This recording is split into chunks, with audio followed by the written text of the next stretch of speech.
Ladies and gentlemen, boys and girls, welcome to yet another episode of the podcast. I'm your co-host M2 Dave, and today I'm here with both of my co-hosts, MK Rio, MK Tom Brady. Say hi, folks. What's up, Hey, what's up? everybody? Go ahead, Rio. Take it over, my friend. Welcome, everybody. This is episode 45. Today, we're joined with Chern. I was just about to introduce you. I was going to say, today we're joined by Chernyy Volk. Chernyy, how are you doing? Doing good. Hashtag scalped in the chat, boys. Hashtag Scout. So, I'm sure you guys have heard the recent news. Warner Bros. Has announced they're for sale. What do you guys think this means for Mortal Kombat? Start with you, Tom. This is the best thing to ever happen since the egg white omelet. Um, be, because here's why. So success can be great or it can be terrible based on how it is handled. NRS has handled success horribly. They have handled it in a manner that says we will put anything out there and you will pay for it. Now, my co-host M2 Dave here has been very vocal about how after 18 months, they finally put MK1 in a place where the players who are left consider the game to be good enough. Hey, they did a lot of improvements. Be that as it may, the product they gave you for the first 18 months was complete garbage. They took 1 year to do almost nothing because they were too busy working on an expansion. So first they sell you the game for $108 if you got the early access, and then said, hey, we're actually going to do something to it, but we're busy working on the next sellable product. And after you buy that, then we're going to give you this. And it's still missing many things that should be standard. So they still never completed the game overall, as far as missing game modes, like even something like as simple as a lobby. So clearly they have realized that they can use the name of Mortal Kombat to make a profit. Now, when people start doing this, it's a problem because they realize we can give you any kind of garbage. And unfortunately, and I'm not trying to make it about this, we have way too many shills who will talk about how the game is now, claim, oh yeah, the first year, oh my God, yeah, I knew it was bad. But while people knew it was bad, they were saying you're being negative. They were not acknowledging the game was bad until now. What I noticed was NRS, their first product they made in MK9, the reason why it was so good is because they were a lot like an athlete in a contract year. You want to put your best foot forward because you're in a contract year, right? Your performance matters. It was their first title under the WB umbrella. So, it was an actual merger, not a partnership like MKDC. They actually were then owned by WB. They were acquired by them. They did a lot of things in MK9. Look, I'm not going to talk about the bugs and the glitches done by technology, but they did a lot of good things. It showed they were listening. Like one of the things that MK9 was praised the most for is this was the time in which comeback factors were introduced. So you had Rage in Tekken, you had the Revenge meter for Ultras in Street Fighter 4, and you had the original Level 3 X Factor along with the original Dark Phoenix in Marvel 3. And then here comes Mortal Kombat without any built-in comeback factor. And a lot of people took notice. You had Eris talking about it amongst many, many others. They praised this about MK9. MK9, they also took notice how a lot of the fighting game world was like, oh, it's probably going to be like the 3Ds. There's going to be infinites and all this, and all these 50-50s. And they were made a conscious effort to focus on what people were saying and what they wanted and what people didn't like about games in the FGC. Now, they don't give a fuck anymore. They're just going to put whatever out there and we're going to eat it. And I think under a new owner, there will be, keep in mind also, why do story modes have to be so good? Because MK9, people were like, hey, you know what? This is the new standard.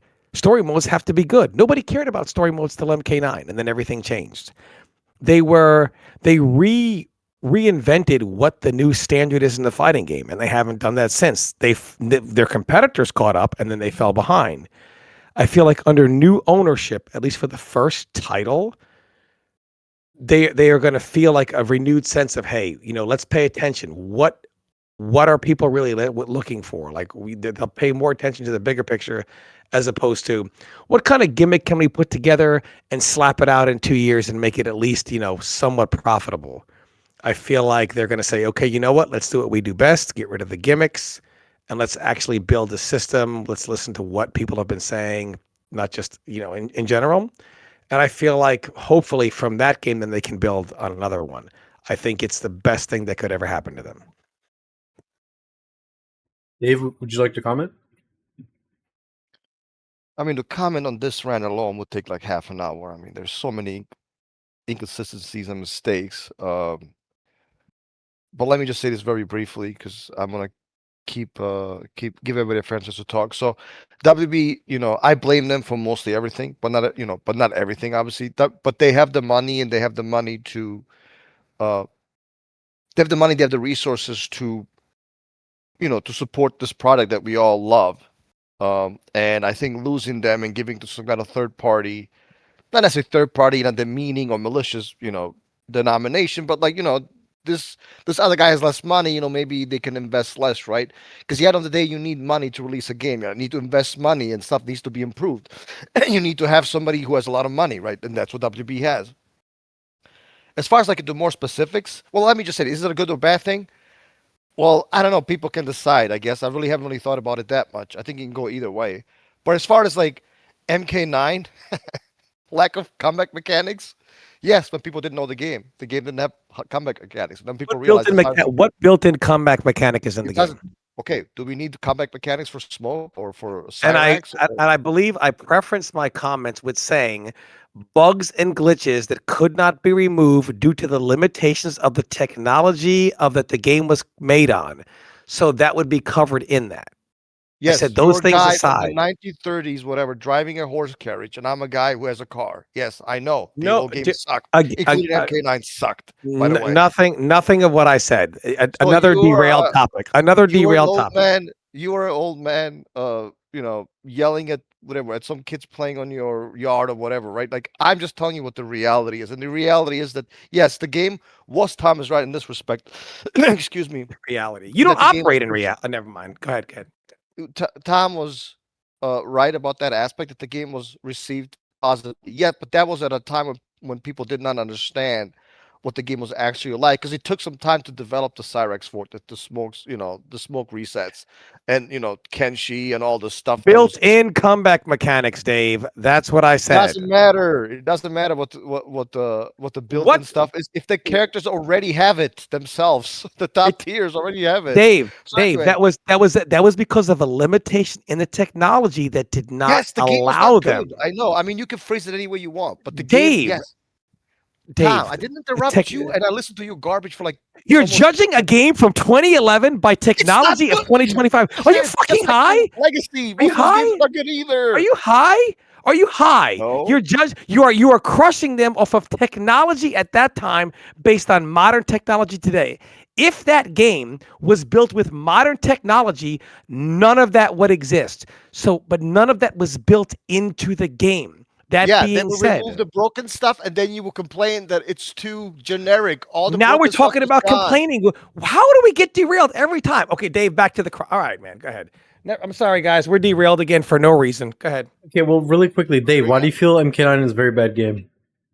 In your honest opinion. Well, what do you mean? I think that's obvious. Yeah, I mean, it's incredibly unbalanced. I mean, it's the difference between. Like, I've said it before. It's not every when I talk about balance, guys. It's not just about what's the difference between Cabal and Kano. Yeah, it's between the distance between the Andromeda Galaxy and Milky Way, right? It's not even about that. It's just like when even when Rio and some of the other enthusiasts talk about the older games, like they have all this execution. I'm like, okay, that's cool. And then our low tiers also has all this execution. Yet he's garbage. It's just like, but that's not good balance. Like when I say balance, I'm not just necessarily talking about character strengths and weaknesses. I'm talking about like an overall balance between everything. What's the balance between the zoning and rushdown, and the balance between the execution when it needs to be there, and the execution when it has no business being there, right? Like, etc., etc. So why is it a bad game? It's a bad game because it has no balance in anything, and not to mention there are glitches and all this other stuff. Yes, there are some good stuff like the anti-airs are good. it has traditional archetypes, which is probably the best thing about the game and one of the best things maybe ever about MK. But it's a hard pill to swallow when you play the game. And I don't know, your favorite character is Liu Kang, and you run into a competent Cyrex player. I Question. give you I have a my question word. for you. As you guys are Liu typing Kang's and worst matchup typing, was Kenshi, by the way. It was 8-2. Hold on. no, I Go ahead. Go understand. I'm ahead. just giving any Go ahead. example. Obviously, You give them your word. Go ahead, Dave. as you guys are saying all this stuff, including in the comments, I give you guys 3 days to play MK9 against any of us here. You guys Well, do it immediately. let me ask you a Immediately, you question. guys. Let me ask you a question. Do you think I would rather play a game like MK11 in which you could say, Tom, you could play Sub-Zero and you will have nowhere near the bad matchups you had to deal with in MK9? You would have a more balanced situation in which your character no longer has to deal. I used to say this to myself. During MK11, I used to, for the first 2 years before I went fire and brimstone the last 2 years, I used to say, what is wrong with me? How could I play some of the dumbest games like MKDC, MK Deception, whatever? How could I play Sub-Zero and MK9 and go to tournaments and have to constantly overcome these 7-3s to get into top 8? And now finally, I have a Sub-Zero who, even in X, he had some polarizing counter picks. He was also polarizing himself in other matchups where he dominated. But here I have a situation where finally I don't have to deal with these matchups that I had to deal with in MK9. You would think I would jump over the moon. And I'm like, why am I feeling this way? Why does that not matter to me? Because I dreaded every single second of how these characters played. I would much rather play a game like 9, even if I lost every match 7-3, but there was a freedom to it, which allowed me to overcome most of those situations despite the matchup. At the highest level, obviously, you're not always going to do that. Then play a game that is more balanced, but is more restrictive. I mean, I'm not saying balance is, or maybe I word it wrong. It's irrelevant, but it should come second, not first. Can I chime in All I'm on gonna, this? yeah, Cherny, I promise I'll give you like a 10-second answer, and then I'll let you talk. If you thought that matchups and balance were not an issue in MK9 or any other MK game, you had a very interesting way of expressing that opinion. But go Well, ahead. to sum it up, and then I'm gonna let Cherny go. But to sum it up, Dave feels that. What did I complain about, Dave? What did I complain about? Hold on. Let me say this, and then we're gonna let. I guess we'll have Tom say, and then we'll have Cherny go. But to sum up what Dave is saying is, he's saying that MK9 is not a very good game because when you look at tournaments or you try to play the game competitively, it's dominated by high tiers. That's usually what you see in tournaments. Whereas the new games now aren't dominated by high tiers. You can kind of pick who you want and win with who you want. Real, they still so the are, problem that but makes to a MK9 extent, right? I'm sorry, they still are, right? Wait, so the new games aren't as balanced? They're still dominated by top tiers? Well, again, how do you define balance, right? Of course, every game. I mean, you're the one preaching balance, or the new games balanced or not? Of course they are, but compared to a dog shit, it's more balanced than MK9, obviously. But like, people will watch like, oh, MK9, look, it's Homeland and Havoc and Cyrex. Yes, of course, top tier will always win. Top tiers will always win, right? But can you see more of the mid tiers? Can you even see a couple of low mid tiers? Of course you can. Right. So you had more mid tiers placing top 8 in MK9 consistently than you had these games. In no world would any character in the bottom 10 consistently be in the top 8 in the modern Mortal Kombat game. This is the in no fucking world. History of all fighting game history. Like all body. What did you think? They're getting bodied by audience, let me tell you right now. Dave is the biggest goalpost mover. Dave used to call me a fool when I said, if you put a 25 or 30-year-old Street Fighter game or Marvel game up against a modern Mortal Kombat, it would walk the dog with it. Dave used to say, ha! If people played those broken games today, you would see what happened. Well, as fate would have it, it did happen. Street Fighter 3 blew the dog water out of MK1, as did Marvel 2. You know what Dave says now? Well, it was only one tournament. If it was a consistent league, this is what they moved the goalposts. When the data does not favor Dave arguments, now it was only one of. If people loved the balance so much, why is it you could put the most? People say including Dave, that you can make an argument for MK1 being one of the most balanced fighting games actually that were ever made in the competitive era. If that's the case, how come then you can put the most broken games ever made and they beat the stuffing out of it in numbers? That would tell me in a survey format that people preferred the more broken yet fun games to the more balanced new Mortal Kombat game. That's what it says to me. Here we go. That's called cherry picking, guys. It's called cherry picking. No, it's we literally have the data. We have the data right here. Here's more data for you. Let me see this data.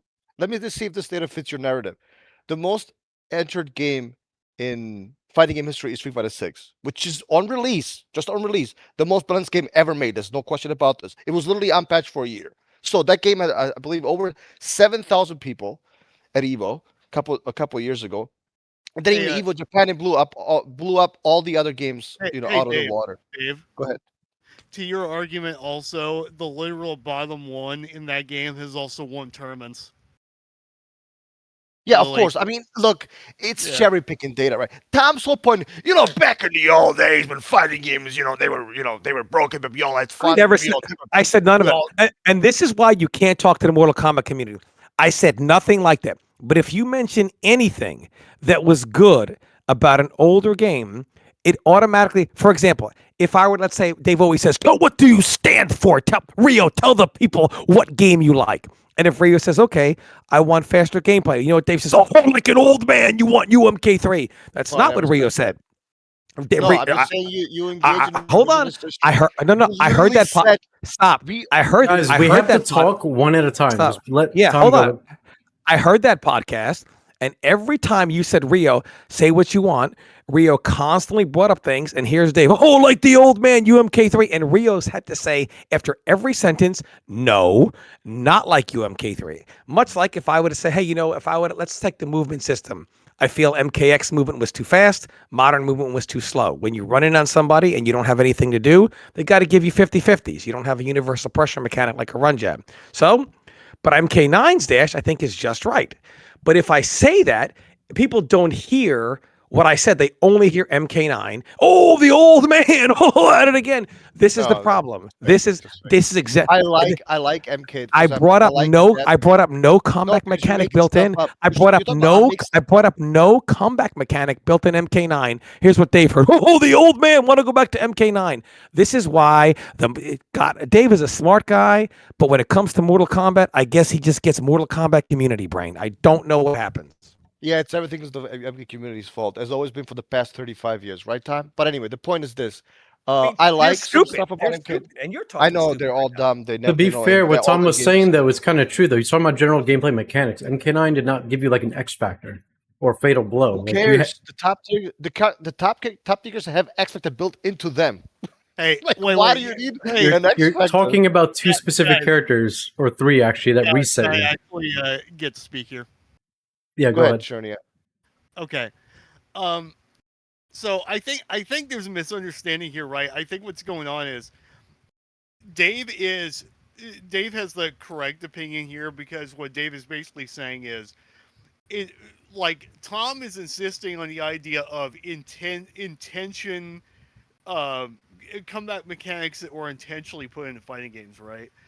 But I agree with Dave. It doesn't matter whether the intention is there or not. What matters is whether or not they exist. And the fact of the matter is that characters like Cyrax exist in MK9.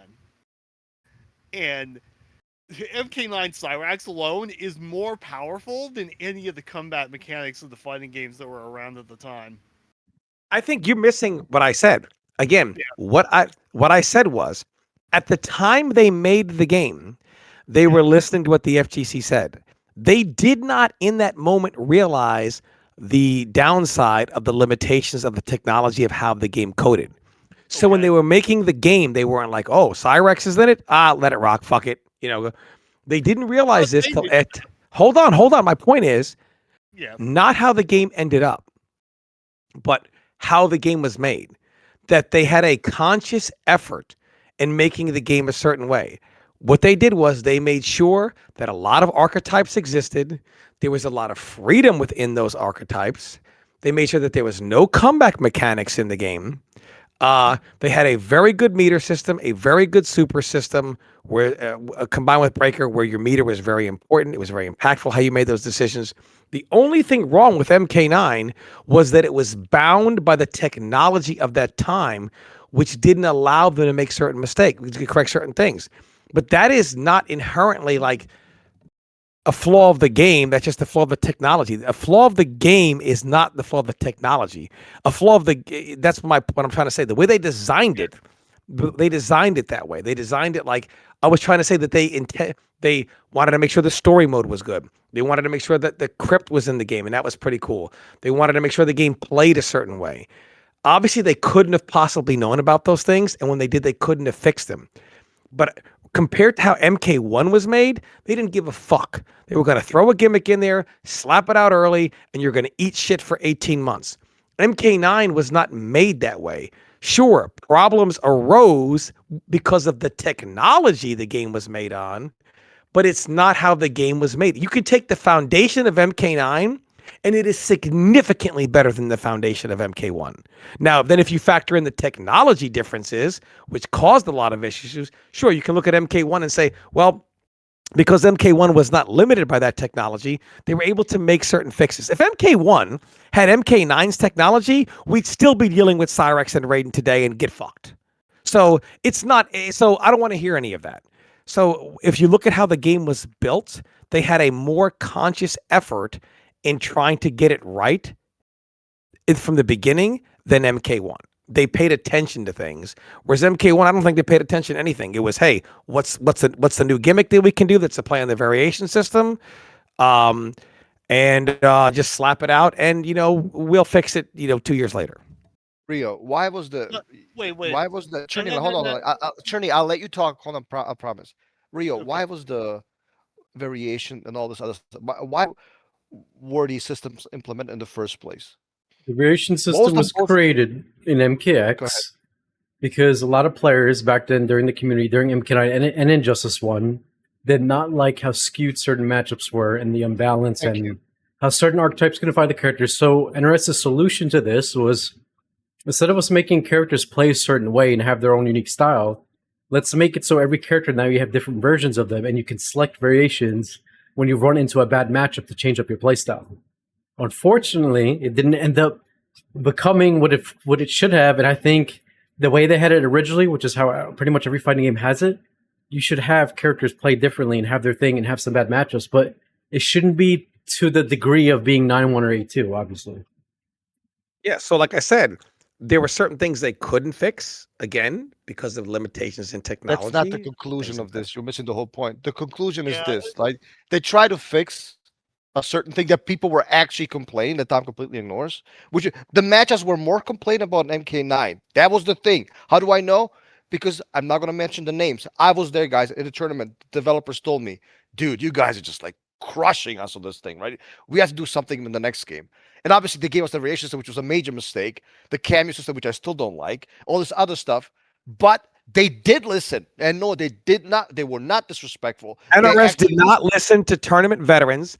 They listened to players who were nowhere to be found until Mortal Kombat, until 2011, and these players lacked a fundamental. I know who David's talking about. I've played these players in other games. I've been to their homes in Chicago. Hey, Tom, let's play Tekken 6. They're the most shit players on God's green earth. They don't even understand fighting games for the most part. The community was very young. They didn't have an understanding that bad matchups are part of fighting games. NRS ignored people who have more fighting game experience who realize, hey, this is something that is not a part of, this is a part of fighting games. You cannot fix this. It's a natural part of fighting games. And they just will just make a gimmick and try to make it easier. It's just a community who just never, I don't know. It was a dumb decision. I mean, you would think people at NRS would understand fighting games after all these years to know you can't fix that problem. There's only one way to fix bad matchups: make every character the same. It was a stupid. The quality of Mortal Kombat has gone down significantly year by year, in my opinion. Journey, go ahead. all right. Um. Okay. Yeah, Tom, you completely like Your rebuttal to what I said. Turn your mic's a little low, by the way. Oh, how about now? Okay, now it's better. It's better. It's good. Your rebuttal to what I said doesn't change anything about what I said, nor does it change the reality of what I said. Now, the idea, though, except maybe the cameo system, and we'll get into that, okay? For the record, my opinion is yes, they should just go back to like a 1v1 format, but I think the issues with the cameo system are vastly over exaggerated. But we'll get into that. I just want to say the game is so good that they made an expansion and nobody bought it. That's how good the product was.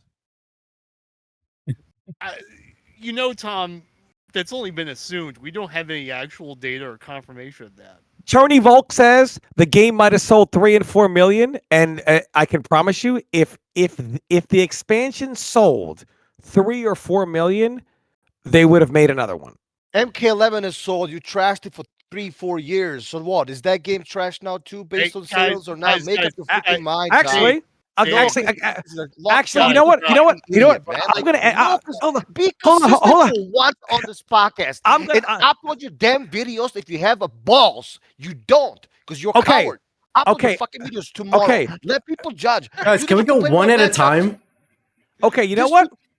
Dave comes on here and disrespects me week after week. We hear it in the comments, and I'm gonna end it on this. And you guys can talk about whatever the fuck you want to talk about. And so after that, you know what? I did all the research. MK11 sold 15 million copies. It is safe to assume, and there are several reasons for that. Some people will say COVID. Okay, sure. People were home for COVID. So Dave, amongst others, has said it's unfair to compare the sales of MK11 to MK1 because MK11 was during COVID. People were at home and they were putting out 2 expansions during that time. Sure, that definitely helped it. So I'm not trying to say MK1 is a failure next to MK11 because obviously we know MK11 wasn't received well and sold a lot of copies. But MK11's, I'm just looking at the 15 million MK11 had. The brutal reality, at 15 million copies sold, that is probably every man, woman, and child in the Mortal Kombat community. And plenty of people who weren't even in the Mortal Kombat. 15 million people. The FGC is the smallest demographic of competitive scene. So for a game to grab 15 million, that is a massive number in the FGC. That is probably every Mortal Kombat player from MK9 to present, the current Mortal Kombat community. It also followed MKX and Injustice 2. People didn't like Injustice 2. Here comes MK11. Ed Boon says it's the return to footsies. Sonic Fox says plays like MK9. For some reason, whenever they want to give a game credit, they say, "Oh, MK9." They invoke the name of MK9. A lot of people bought it. I know when Super Bowl bought it. A lot of people from 9 bought it. X, and a lot of people that didn't even play any MK game bought it. They captured pretty much the entire Mortal Kombat community. Of those 15 million, the next product comes out. 5 million buy the base game. Just in those numbers, they lost 66% of their community from one game to the next. That's how shit the product was, that they lost that much. That is a massive number. Now, obviously, there are some people who bought MK11 that didn't buy MK1, and there are some people who didn't buy MK11 that did buy MK1. So the truth is they lost more than 66%. They lost somewhere between 66 and probably 75% of the community, because we know there's some new people that bought MK1 who didn't play any previous MK game. So by the numbers, and there's some wiggle room here, so I can't give an exact number, somewhere in between 66 and probably 75% of the people that bought MK11 did not purchase this game. If we just take 15 to 5 million, it's 66. We know it's a little bigger because, like, again, there are people that bought MK11 that didn't buy MK1, people that did buy MK1 that didn't buy MK11. So more than 66% they lost. More than that. In MK, now for the current version of Mortal Kombat in Chaos Reigns, Cherny's right. We don't have the exact number. We know it sold at least 1.2 million because the game sold 5 million, and then it sold 6.2 million at its 1 year mark of Chaos Reigns. So we know Chaos Reigns sold minimum 1.2 million copies. I'm going to give it another 800,000 and say it sold at least 2, because if it was selling 3, 4, 5 million, we wouldn't have been in this situation. Either way, from MK11 until Chaos Reigns, mathematically, they lost like 80 plus percent of their community. And Dave is trying to tell me that, oh my God, things are going in the right direction and this and that. No, the numbers alone say things are not going good. And here's the next reality. It is technically possible that they could sell Mortal Kombat IP separate from NRS, because whatever they can get the most money for, they're going to do. If they go to a bidder who doesn't have their own studio, then they'll probably keep NRS with it. However, if another studio offers top dollar for Mortal Kombat, they're going to want to make the game. They're not going to want to bring NRS over. And it is a possibility that WB could view Mortal Kombat more valuable without NRS than with it. And with all these things, M2 Dave is saying, nothing to see here. Tom's talking crazy. The numbers are not in your favor, man. But go on and disrespect me some more and call me an idiot and all these other names. Upload your videos so you can cry. I mean, this is stupid talk, man. It's just stupid. I don't really have anything else to say. Guys, really quick, before we continue, hold on. Before we continue, let me say this. We need to do a better job at listening to what we're saying and understanding each other's points, because what Tom was saying earlier about MK9 not having a comeback mechanic. Look, Chernyy and Dave, you guys are right. There is Cyrax, there is Smoke, and there's Jax in the corner. But that's only 3 characters out of 30.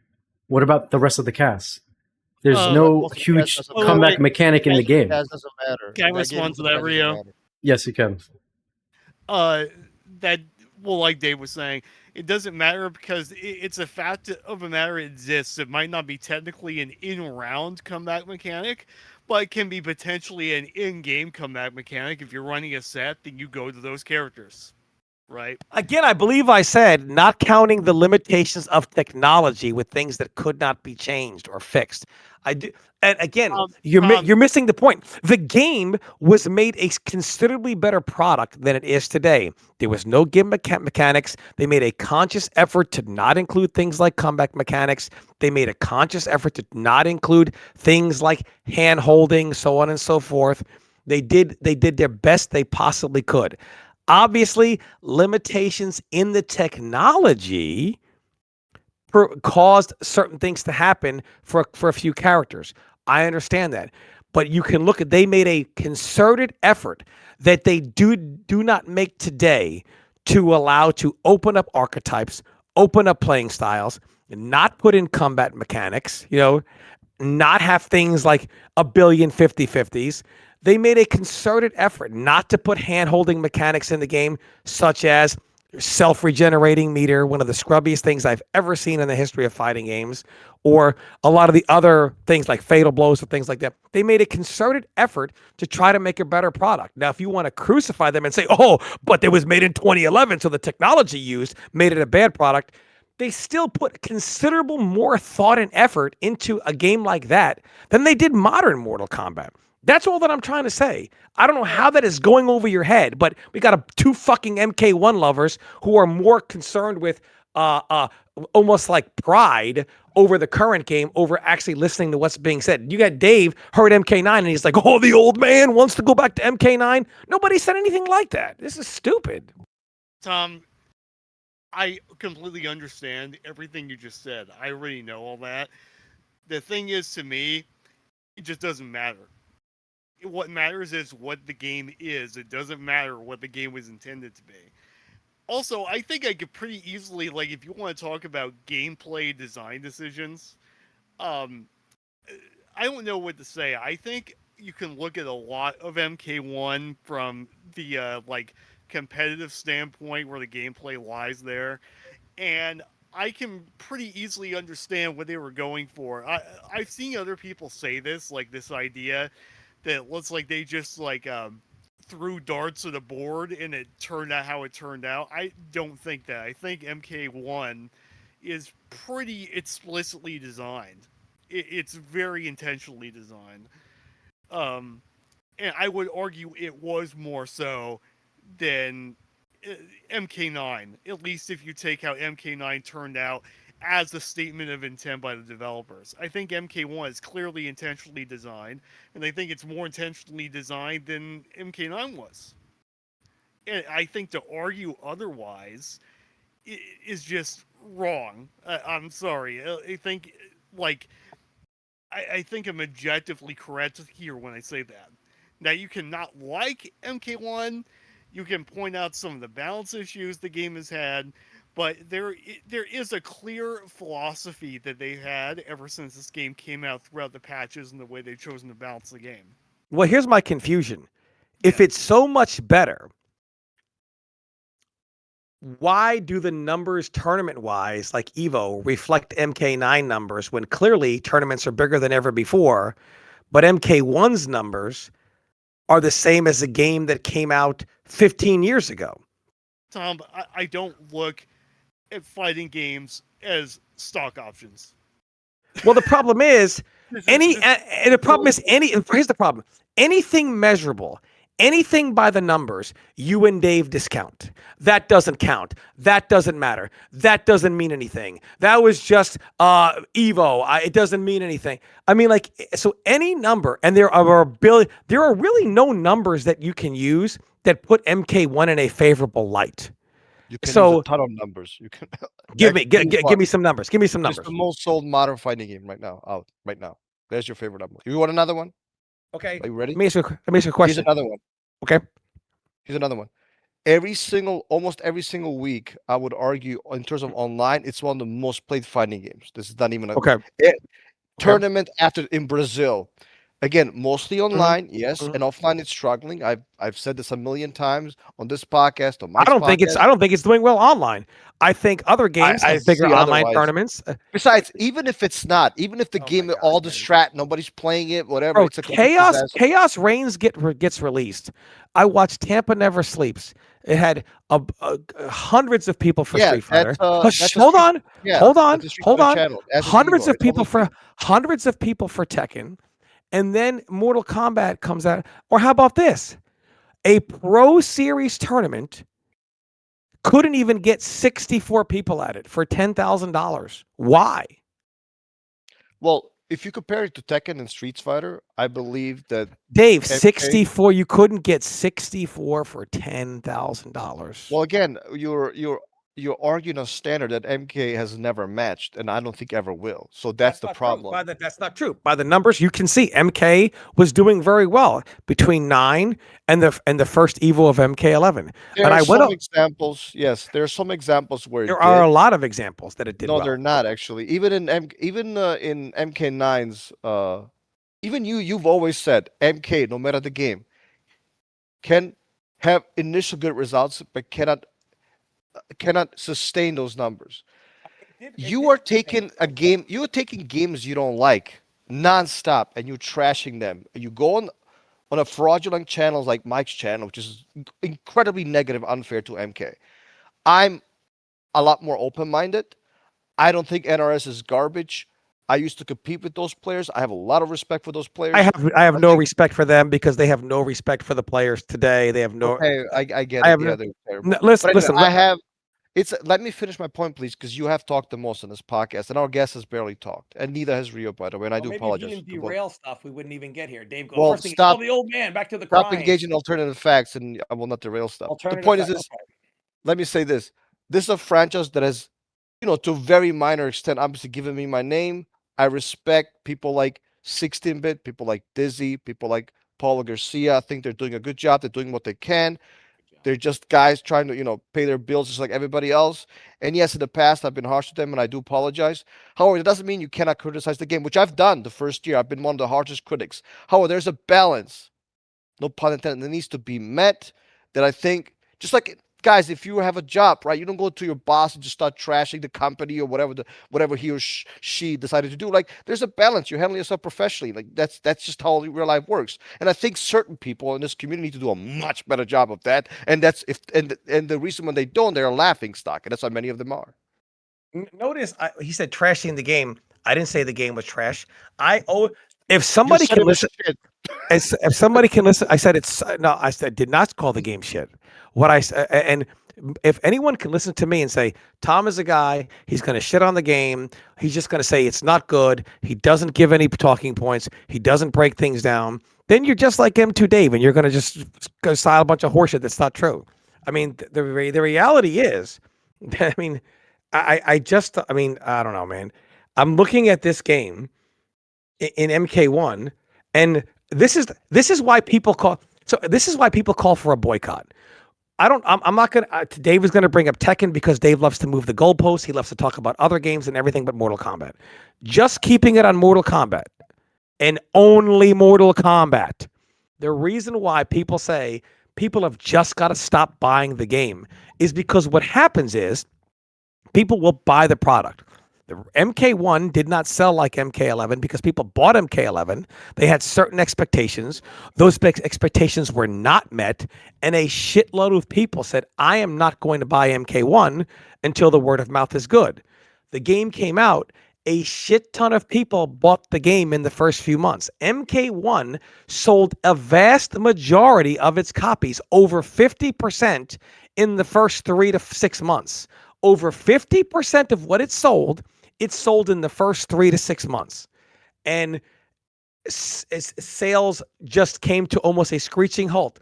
This is because people bought the product. And this is why I should say, you know what? As long as there are guys like M2 Dave that do this, just stop buying the fucking game until they actually make it good for once. Because what happens is you buy the game. I'm not happy with the product. And the game falls off. And then what do? But look at how good it sold. Dave does not believe it is possible for people to buy a product and after they paid for the product said, this was not good. Instead, the sales gets thrown in your face as, but look at how it sold. But you got most of those people saying, I bought it, but I don't like it. Oh, Dave is the guy that you go to a restaurant, you pay for the food, it's $500 a plate. You say, I didn't like that, I'm never coming back. And Dave will say, but look at how good the sales were that night.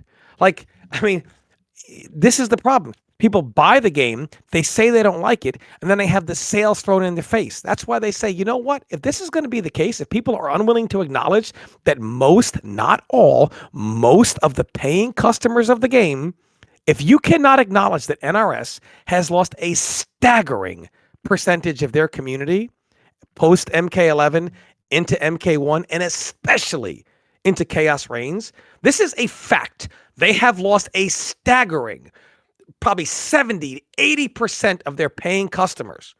This is a staggering number. And all you say is, oh, but with the first 5 million that bought the game combined with the next 1.2, look at the sales. Like, you're basically telling people, hey, you're not happy with the game, but because you bought it, you fucked yourself. Now we get to throw in your face how well it sold and eat it, bitch. We're gonna release the same kind of game next time. Like, dude, people bought the game. Acknowledge. Shut your mouth. Let somebody else talk, please. Most people don't like it. Tom, you bought the game too. Shut your mouth. What? And I don't like it. And I don't like it. You talk about sales again. The argument is not. I don't even care what the sales are. Guys, can we be respectful? Not tell each other to shut up. And like, also, can we like have a? You talk about balance. Can other people talk, Tom? Please, you talk the most. And I'm gonna there's the truth here. Dave derails the podcast every shut. See, I'm not even going to tell him. I'm going to be more respectful than Dave. Dave derails the podcast every week. You talk about a past MK game. Dave's like, oh, the old grandpa over there. You talk about anything. Dave's like, oh, didn't I catch you crying 10 years ago, bitch? Put the videos up so we can judge. All lies. Everything Dave says is 100% lies. How many weeks do I have to explain this over and over again? And Rio says, yeah, Dave, doesn't sound like he's crying about it. He was just blah, blah, blah. Keep in mind, Dave will say, I'm complaining about Jackie. A great point Rio brought up. Dave, you talk about Tom as the king crying about Jackie, and Dave remembers that, but yet there was a ban Jackie movement, and I bet you Dave can't tell you who started that. It's bias. It is bias. It is a person Dave says he respects, and Dave will describe that person as someone who doesn't cry, yet he started an entire movement to ban Jackie. Yet he credits me as the crybaby of it. It's all biased. Dave derails every podcast. Who was caught crying? Who was caught complaining? Dave will tell you that people don't matter with certain things. I don't care what the people say. And then when you talk about mechanics that should be in the game, he'll say, oh, but the people will complain about it. It's constantly a hypocrite, derails every topic. You can't bring up anything from a past game. Who is living in the past? Who wants to be a grandpa? Who was caught crying in the past? That's all they've had to do is address the points, but Dave just goes backwards. And I don't think I should be on this podcast if this is how it's going to be. So you guys can continue. And no, look. This is the problem. This is the issue I see. There's usually a disconnect when someone makes a point and they explain something. The other side doesn't actually understand what the person's saying. And look, I'm going to bring this up again, but earlier when Tom said MK9 did not have a comeback mechanic in the game, general mechanics, you guys brought up Smoke, Jax, and Cyrax. Yes, those characters have one-touch kill combos. But here's the thing. That was part of their archetype. There's 27 other characters in the game. The game is not just Cyrax, Jax, and Smoke at a high level. There's a lot of other characters that don't do that. That's not their archetype because it was never meant to be the game. It ended up logic. And Tom's okay, logic, but wait, hold on. But guys, you the can't pick and choose. You can't. Here's the problem. I'm not picking and choosing. Hold on. Let me say this. Let me say this. You cannot pick and choose what counts by intention or not. First, you guys say, well, MK9 is this and that because it has 100% combos. Then you want to talk about intention, but then Tom tells you, well, the game's not supposed to have that because the bugs and glitches. So which is it? Do you guys want to count intention or not? I don't care how you. Because now you're saying, well, they weren't supposed to intend to have that. My point is, look, if we're gonna talk about the game how it is, yes, Cyrax, Jax, and Smoke are characters that will kill you off one touch. That was their archetype. There were people that want to do 100% combos and kill you off one mistake. That was what we called them back then when we were playing the game, and that was their design. The whole cast did not do this. It was just a few characters out of 30. So how does that mean the entire game was a comeback mechanic? This is where the disconnect is. That's not the argument. So you guys aren't understanding each other's points. All you guys have to say is, yes, Tom is right. MK9 does not have a built-in comeback mechanic, but there's a few characters that do this. Okay, you can say that, but you guys don't say that. You guys just say, no, the game has Cyrax. It's a comeback game. You guys aren't being truthful. Not just that, but then say, oh, Tom just wants to be a grandpa and say, get off my lawn. That's an insult. Tom, listen, he just can't cut it with the New Day. He can't cut it with the early days. Yeah, and also we need hold on. Wait, hold on. Did you not call me a grandpa, Dave? What I'm saying, did you not say that? You just made that up. My point, did you not call me a grandpa? Did you not call me a grandpa? Can we not attack the person? Just attack the argument. If you feel MK9 was a comeback factor game, then say so. But literally, you guys are just mentioning three characters. Talk out his talking points of just calling us out. Like he just literally made something up. I never said he could compete. Why'd you calling that? But you did tell Tom to shut his mouth, which is kind of extreme. It is extreme, but can we get a fair chance? Okay, but let me ask you again: was MK9 a game that had built-in comeback mechanics like Fatal Blows or X Factor? No, who's saying it did? Who cares? That was Tom's point in the beginning, but you completely dismissed it because you said Cyrax. This is where the whole argument started. No, that's not the point. The point is this. I think this is what Cherny's trying to tell you. I don't give a damn. What do you mean? I listened to the whole point earlier. That's what caused the disconnect. Listen now very carefully since you have a hard time understanding this topic. I don't care about combat mechanics. If you want to talk about that, MK9. Dave, I understand that. Oh my God. Dave, real quick, because we're arguing about things that got disconnected. Look, Tom is not saying you have a problem with comeback mechanics. He's saying a lot of people do not like some of these comeback mechanics. And that was one of the upsides of MK9. MK9 is not a game with just all downsides and nothing good about it, like you make it seem. Let me make this point very clear. MK9 did not have a universal comeback mechanic. Just for the people who that's what Tom was saying. That's all he was saying. And I had rather play a game with comeback mechanics than fight characters like Smoke and Cyrax in that game because they have better than what's comeback mechanics. Now, before you guys say, why are you saying that? I competed in the game. I know what it's like to get hit by these combos. It's not fun. And yes, it's better than any combat mechanic in any fighting game ever made. Fighting those two characters is what they have. Chernyy, would you agree with this? You and Chernyy can feel that way, but wait, hold on. But no one is defending the 100% combos of MK9. Who is saying that's how a game should be? We never said that either. Rio, who's saying you have to defend it? Rio, let me explain. Because Dave is painting in a certain way, as if like we're endorsing this is how MK9 should be. This is how a game should. We don't want MK13 to be you get hit once and dive through 100%. Rio, can I speak? Yes, go ahead. Well, at least I didn't dismiss what Tom said. I just explained that it doesn't matter, right? All I care about is whatever the game is. I don't care about what was intention or not. Now, I do think the intention matters. I think you're also getting this wrong here, is that both can be true at the same time, and in this case it is. I do think the intention matters, but I also think it matters whatever the game just happens to be. What happens when the chips fall wherever they fall. And also, I mean, do you even know? Like, do you even have definitive confirmation of what characters in MK9 were designed to do what? I mean, you're saying archetypes, but what archetype has Jax ever really been? He's been kind of all over the place if you look at the games, whether he was intentioned to be or not. And, yeah, Cyrax is the only character out of that list that I can think of that has, like, a clear archetype consistently throughout the games.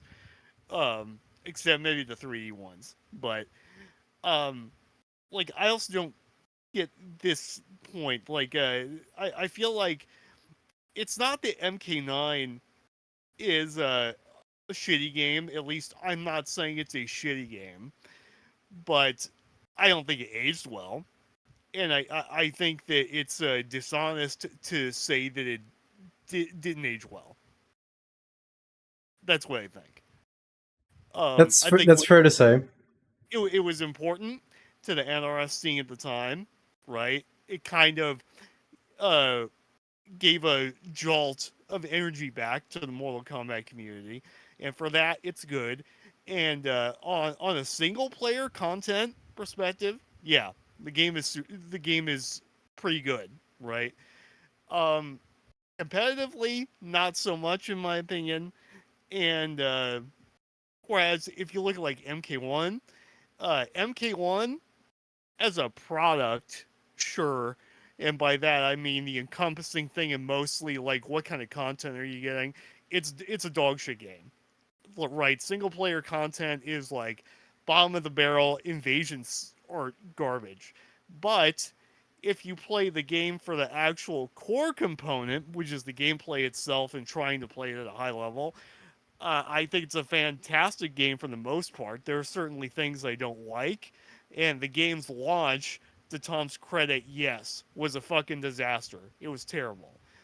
Um, but like, I don't know. My issue with a lot of the conversation around this game and a lot of games in general is like, it's like the way Tom is talking about focusing on the numbers and the sales, right? And I know that Dave likes to bring up numbers and sales too, but No, I don't um, actually.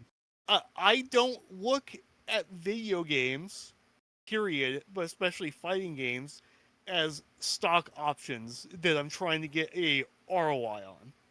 Okay, like, and I also know, as having been kind of like an avid gamer myself, and like I'm not saying this as a kind of bragging right or anything here, but I think I am probably what would be called like a more hardcore gamer than everyone in this podcast.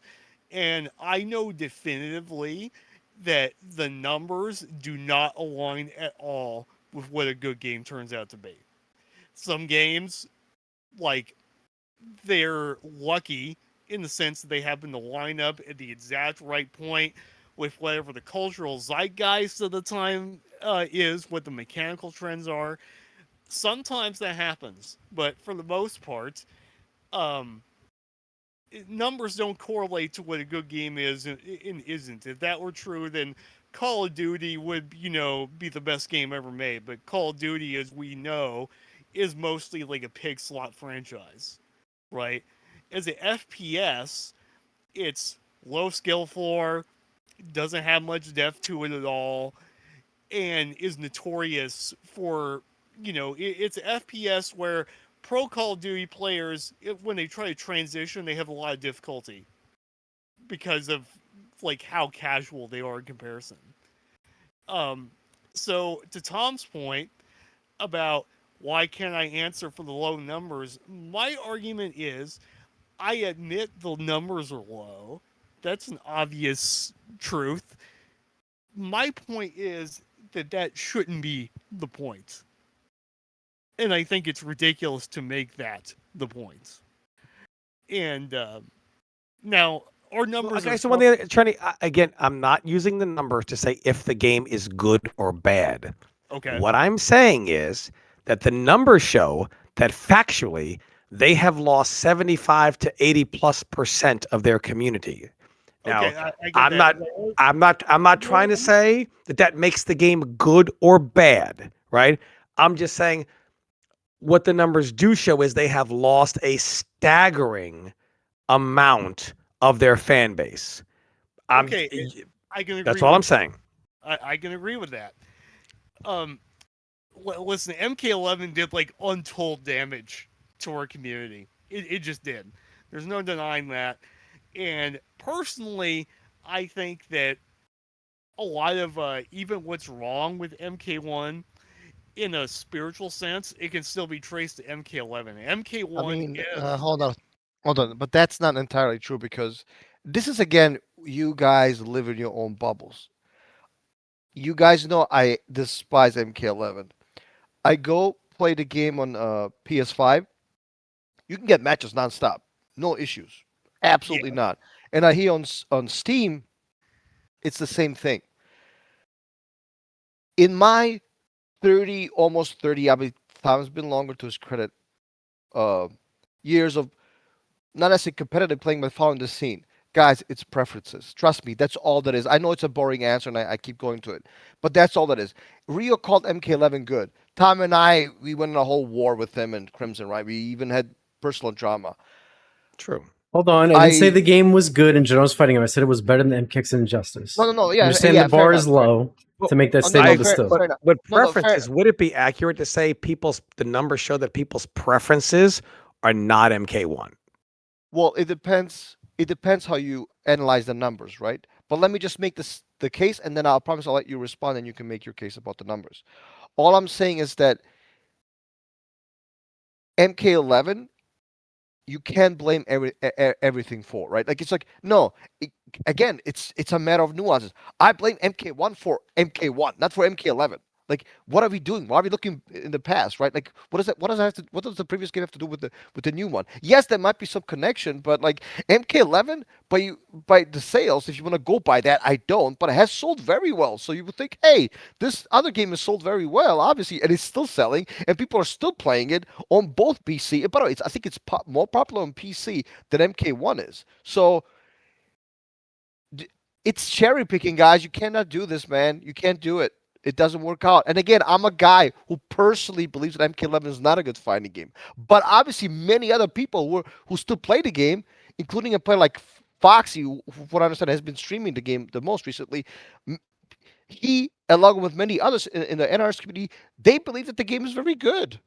People They that want to stream keep the playing game, it. Hold on. people that Wait. stream the game to pay their bills is not the same as people that stream the game because they No, like it. Tom, but That's fair all. enough. But like, people are still playing the game. That's the point I'm trying to make, Of man. course, but I've never said they weren't. All the wait. numbers do. Hold on, Cherny. All the numbers do show. It doesn't show if good or bad. Of course, if you're using the numbers to say based on the numbers, is the game good or bad? That's stupid. That would make MK11 the greatest fighting game of all time.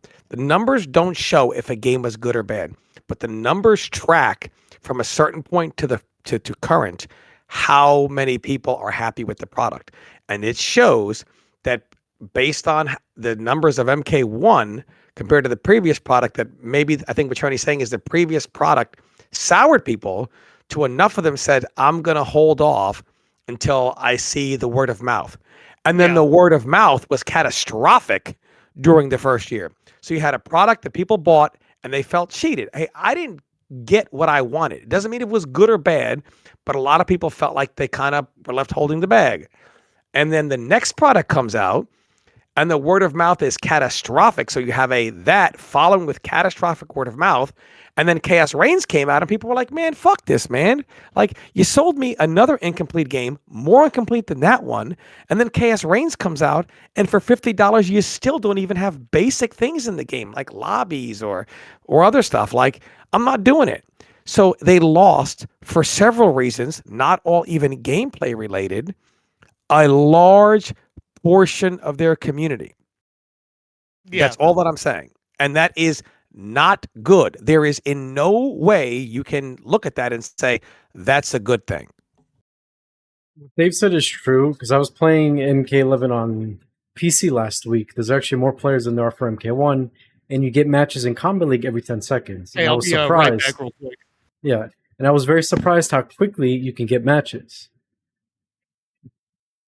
Yeah, it was the same thing with the PS on the PS5. I tried the game again over the summer. It was like in June, maybe early July, and I really had no issues finding any games. Now, obviously, the online experience is a lot better on the PC than it is on the PS5. So for me, it was unbearable playing the game, especially like on wireless. But strictly in terms of the numbers, whatever, in terms of the activity, rather, the game is played, and I think there are a lot of people who like the game for better or worse.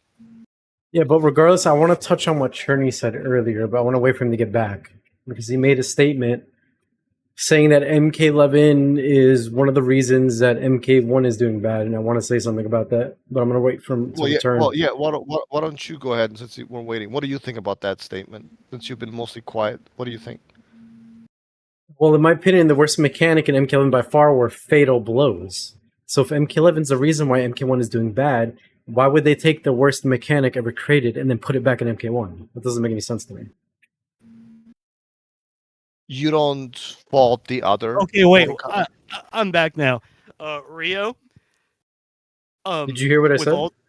Yes. Okay. With all due respect, you are insane if you think the fail blows were like the primary problem.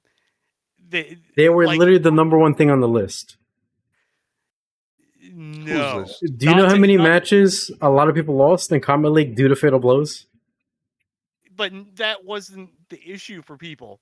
No one was ever like people were complaining about. Chernyy, it was a universal agreement. Nobody liked fatal blows. They were the worst thing by far. Not one single person defended them. Rio, fatal blows though were not what ruins the game for people. They were stupid because they had no screen freeze, right? That was one thing, and you had ones that were full screen, okay? But that was like out of the amount of issues with the gameplay of MK11, that out of the top 5, okay, you also left out that they got handed to you for free every match, and they also regened. Okay, and I understand what you're saying, but still, that's not anything anyone's really complaining about. Notice how in MK1, now granted, let's look at what MK1 did, right? They added screen freezes, that's big, and they're all consistently punishable in some way. No. Look, man. Look. Whoa. That's not. Look, guys. You already know how I feel about armor. I love it. That's not true. There are a lot. Not a lot. It's definitely a lot less, and I think it's maybe like 3 or 4. But you have stuff like the Homelander, Fatal Blow. You have stuff like the Kenshi stuff sometimes, depending on the range. There's no question that you cannot always get the max punish on them, right? If I'm using Havoc, yeah, I can just kind of like roll. This is a silly aside that's kind of derailing the conversation. How is it silly? But it's a fact. You asked nobody. It's not true. It doesn't matter if it's a fact. Not right now. Wait, what? Facts don't matter now? I'm like, what? You're crazy. Let me continue. All right. Okay. Fact of the matter is, majorly speaking, they mostly addressed what made fail blow so toxic in MK11, right? Okay, then don't say the words nobody because that's not right. That's not true because there is people like if you ask one of a former, quote unquote co-host, whatever, regular guest, he constantly complains about fatal blows in MK1. Not constantly. Again, it's an oversaturation, but there's definitely what I'm trying to what I'm trying to the case. I'm sorry, like the case I'm trying to make is if people complain about the fatal blows in MK1, I kind of understand, like the 4 or 5 of them. I understand where they're coming from, and I don't think it's like nobody. That's what I'm trying to the case I'm trying to make. Dave, I'm not saying literally nobody. That's ridiculous to get hung up on. Chernyy, your mic got low again. Oh, okay. How about now? It's better. Okay. You're getting hung up on me saying nobody as if I'm saying literally. That's silly. So anyway, Rio, to your point. So I personally, anecdotally, okay, I have never talked to a single person who has a problem with fail blows in MK1. But you want to know what I do hear about?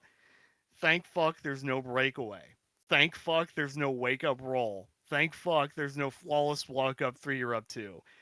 That's what I hear about, and that's what I've always heard about, and those were the things that were agreed to be the worst parts of the game, man.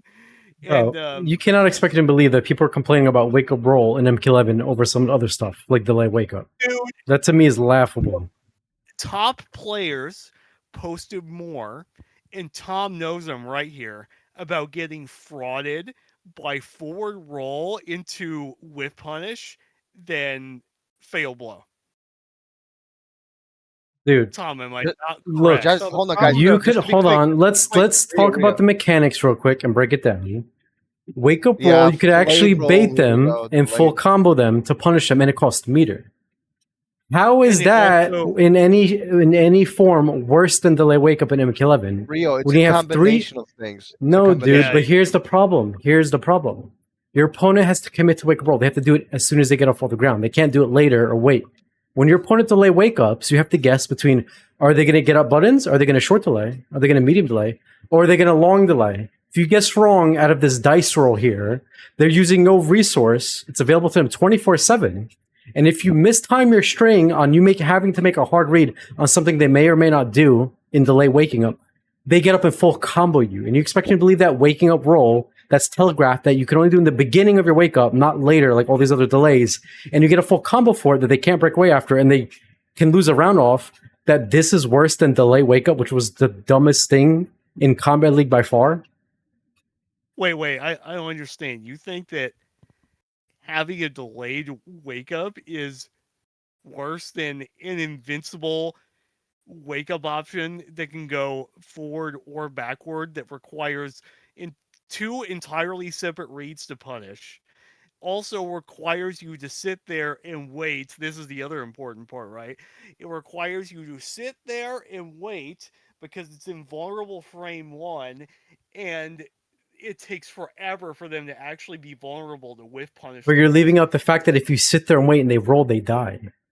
When you sit there and wait for them to delay wake up, you get nothing, no reward. And if you dare do any kind of string on their knockdown and they delay wake up, they get a full combo every time. All right, so let me chime in. Chernyy, this hold on. because I have- Chernyy, did you play Combat League in MK11? Because there's no way you were losing to more people waking up rolling than delay waking up. That's like impossible. No, the problem. There were several problems. With the wake up roll was just a part of the in general wake up system problem. So in general, Right. the delayed wake up, the original delayed wake ups, when you laid on the ground, just getting up, you had 20 frames of invincibility. Delay wake up, I forget how many frames you got to lie on the ground. Then you had 21 frames getting up. Max delay, you had you got to lay on the ground for I believe 40 frames with 22 frames of invincibility. So if you did long delay wake up, you were invincible for a full second, which is retarded in fighting game terms. The next problem is all the wake up options share the same animation. So wake up buttons, up Exactly. 3, up 2, forward roll, back roll shows your character coming to a complete stand. So you may say, yo, I'm gonna bait that forward roll. Oh shit, I see him coming to a stand. But you have to come to a complete stand and then you forward roll. So that was the other problem. Problem 2, forward roll, not even problem a million. Forward roll also was an offensive option and a defensive option. So a lot of times, because of the forward roll, And the FOMO, not delay wake up, more primary to the forward roll is why people never wanted to try to meaty, because not so much the delay, because the forward roll was a guaranteed combo if you tried a meaty. The forward roll is what had people knock you down and say, I'm not going to press my advantage because you made forward roll. So you would knock somebody down and they would get hold on. for free. This is wrong because this is how, look, when you played MK11, if your opponent had no meter and you knocked them down, unless you were playing a few specific set of characters, you cannot do anything on their knockdown. So tell me, in what world can you get knocked down in MK11? You have no meter to do wick roll or anything, but yet I still cannot do any kind of meaty on you, because if you do short delay or medium delay or long delay and I mistime my string on one of these 3 options, I get full comboed. And you would see the problem here? You would be right. However, the odds that someone did not have a bar was about the odds that the sun will not come out tomorrow. It was few and far between. And people used to always say, just make him break away, dog. Make him break away. And the problem is, because of then the breakaway mechanic, people would launch and people would stop breaking away unless they saw a specific part of the string. So let's again break this down.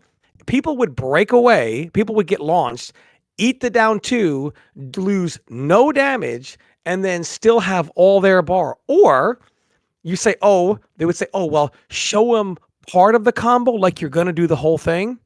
And then they break away, and then I got no bar, dog. Okay, well, then you show them the first hit of a string you could normally break out of, right?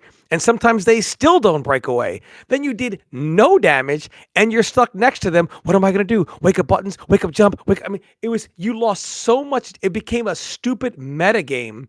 It was just so many problems. The problem with MK11 was all the systems tied together. So the breakaway system, the wake up system. Right, but in the video I made from MK11, the best way to fix the wake up system for MK11 was not to just remove wake up roll, because that would have not fixed be in the game. Forward roll shouldn't be in the game. No, that was not the way to fix the best way to fix the wake up system in MK11 was to remove all the delay wake ups. That would fix it. Forward roll shouldn't be in the game, and it's a combo starter. Forward roll's a combo starter. How is delay wake up not a combo starter? Tom, I knock you down with Aaron Black. You have no meter. I walk up to you. The main reason. When do I back to meter you? Wait, but you're talking about 10% of the time. Dave, I think they literally don't understand the meta from MK11. Tom, Dave, guys, Tom. I'm on all your sides. I promise. Let me just say this, right?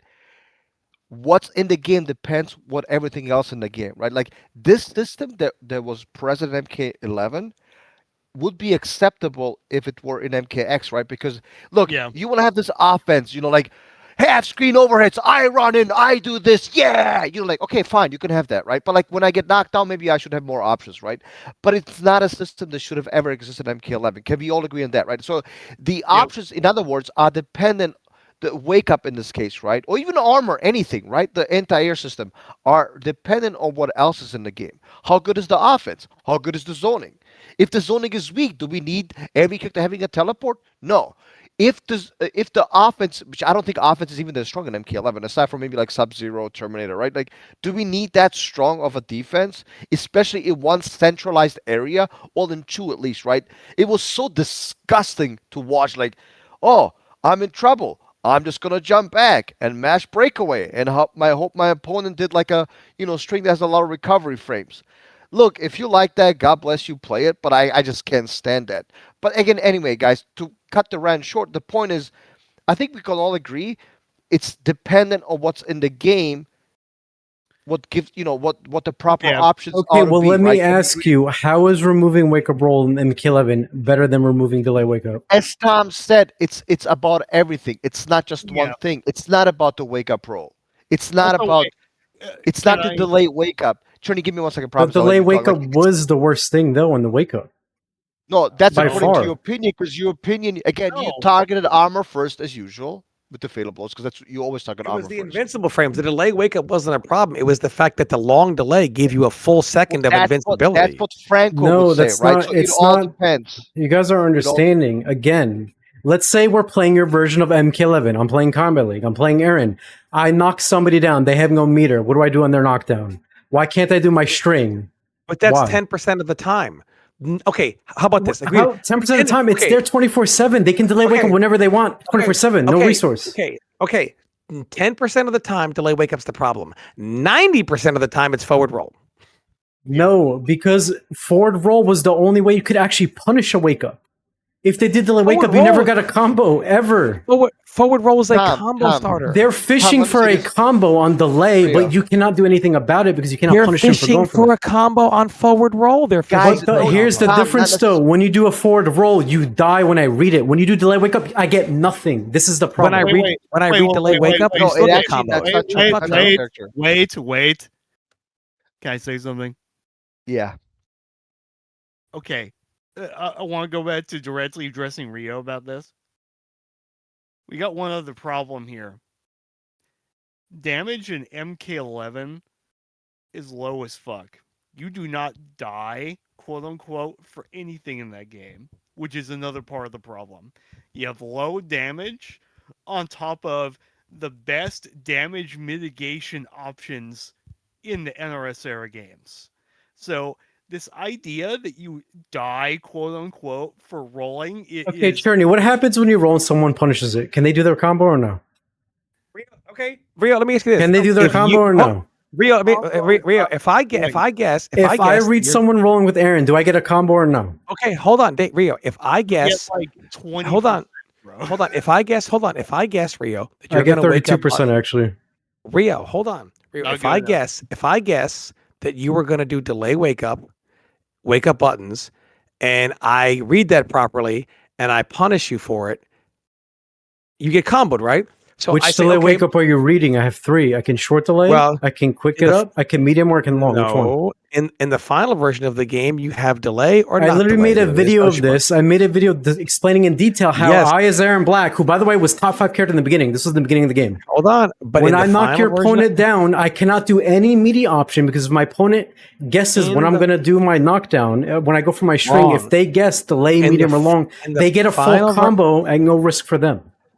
In the final version of the game, your only option was delay or not delay. That was it. There was no delay, medium delay, long delay. I believe they removed the short delay, but they kept medium and long. No. They made an intermediate one. They didn't keep long. They did a go between medium and long. So it wasn't either one of those 2 frames. Believe me, I know I had Gilbags break it down frame by frame. The reason why we knew how many invincibility frames is because old grandpa over here did the research. I did the research and I was like, this is weird. I was like, why are moves going through each other? Why are this? Why are that? I was like, I need to know the exact numbers. And that's when I did long delay. I was like, why are somebody invincible for a second on the ground? Like there's no punishment for your read. In the final version of the game, when they removed one of the timings, if I only had to make the read if you were going to do no delay or delay. If I made the read, if you were like, I'm going to do a delay wake up and wake up with buttons, and I read that and I timed my meaty, you were going to get comboed. No different than what you're saying on if they're going to forward roll and I guess they're going to get comboed. The problem is more so than delay or non-delay, it was the forward roll. More people were getting, and the reason why people got to wake up buttons so freely or wake up jumps so freely is because of the fear of forward roll. That is no, it was because delay wake up, dude. That's why people feared wake up buttons.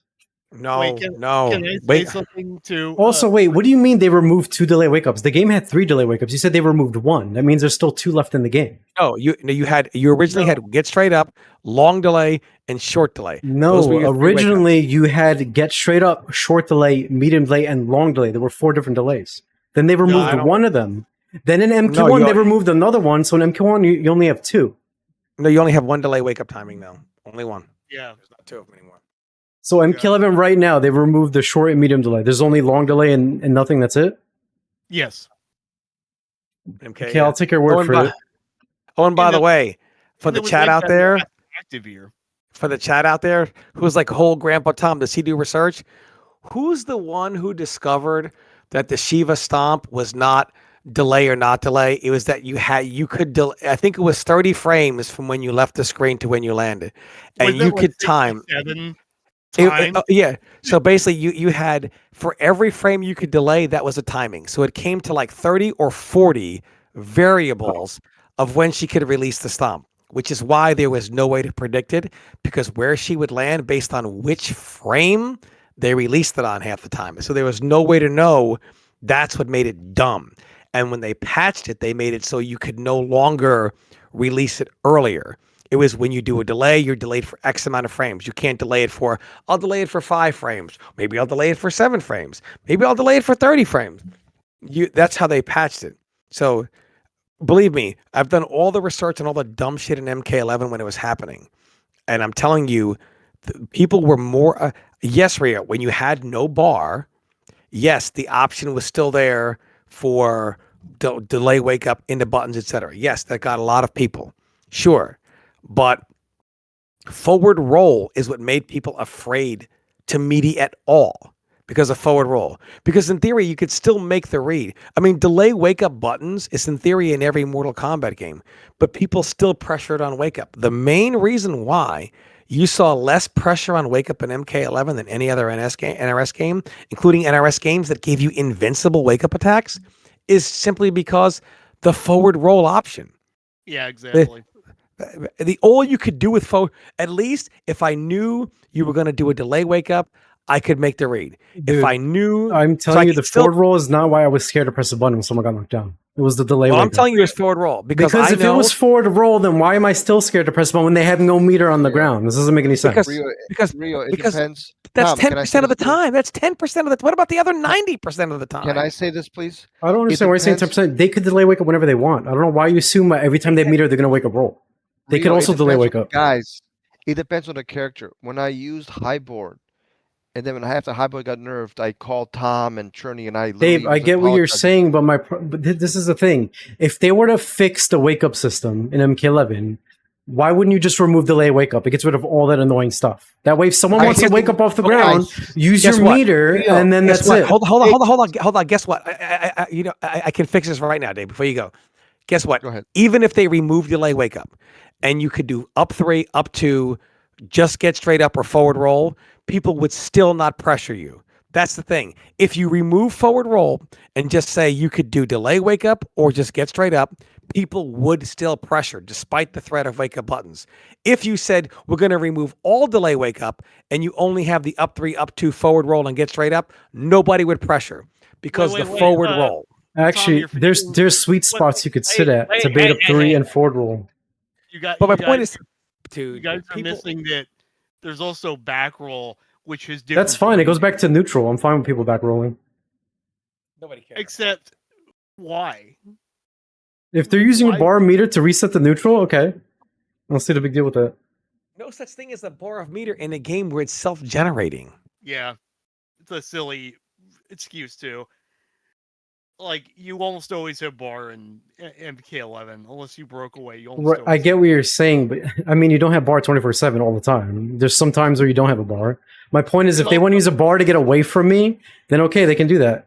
I don't see how that's broken. I think because what Dave is saying is, once I promise, what Dave is saying here is, if you look at all the systems in MK11, every single one of them is bad. Arguing which system is worse than MK11 is pointless because every system in MK11 is bad. Even the self-generating meter system. Do you know why people thought zoning was too strong in MK11? It's because of the self-generating meter system. Let me give you an example. Take Cetrion. Everybody was like, oh my God, Cetrion.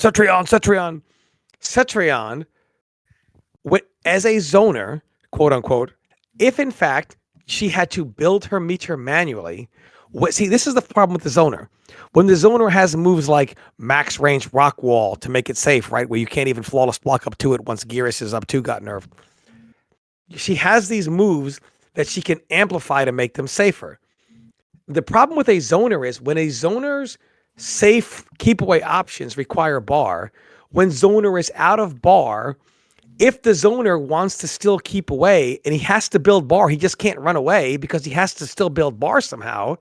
They have to zone. They have to attempt to build bar back. I have to zone. I have to do this. So if a melee character gets in a sweet spot range, it's extremely risky to zone because they might get jumped or whatever. It allows the melee character to play that footsie range and puts the pressure on the zoner to build that meter back. However, in MK11, the zoner could say, "Oh, I don't have to engage. I can just keep going backwards until my meter comes back." So the zoner never even has to engage to build the meter back. Like everything was bad with the game, from the meter mechanics to the breakaway to the wake up system. Every single system in MK11 was bad, which is why they abandoned it and moved to MK1, because to overhaul MK11 is to remake a totally new Mortal Kombat game. So they made the business decision and said, we might as well just make a new Mortal Kombat game. It'll sell better than overhauling the old one at the end. And Yeah, can I say this, please? Can I say this one thing? I promise.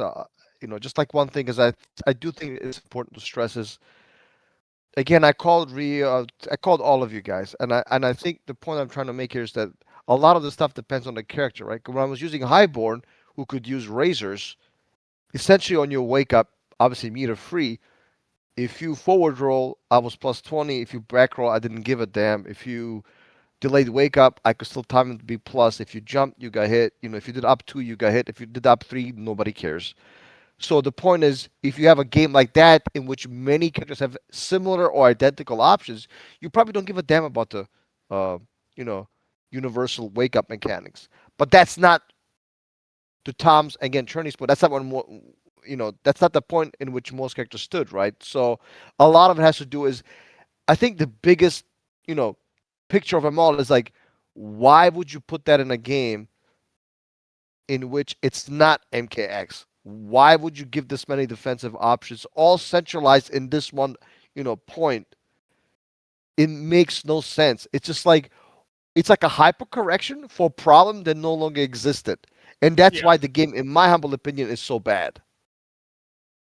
Right, but Dave, we don't have to say like Dave is like, well, this mechanic's a problem unless you're playing this character. Like, what you're saying, like wake up roll is a problem unless you're playing Fujin because you could just do Mario, this. that's what you are. That's exactly what you are saying. That's because you literally told me the top tiers don't have to deal with those problems. Yeah, Why? some of them Because don't. there's But then things. okay, but then this is like saying, hey, breakaway is a problem unless you're playing Fujin, Cabal, Jackie, Cetrion, Joker, Yeah. Collector, Devore. I Well, mean, that's do we why. need to keep saying that Exactly. like every time we say mechanic? Okay, so Well, I mean, breakaway is yeah. a problem unless you're playing half of the cast. Like, I mean, what's the point of even saying that? Well, the point is the game. Anyway, That look, well, in that's my why the game is opinion, as someone who unbalanced. played The game is MK11 for 2 years unbalanced in for that Combat reason. League, the worst things in MK11 to me when I was playing it were the fatal blows, the crushing blows, the delay wake up, the jumping, and the slow and clunky movement. Those 5 things were the worst by far. If they were to get rid of wake up roll or breakaway and keep all the other stuff, the game would still feel horrendous. Rio, can I ask you a question? Yes. Okay.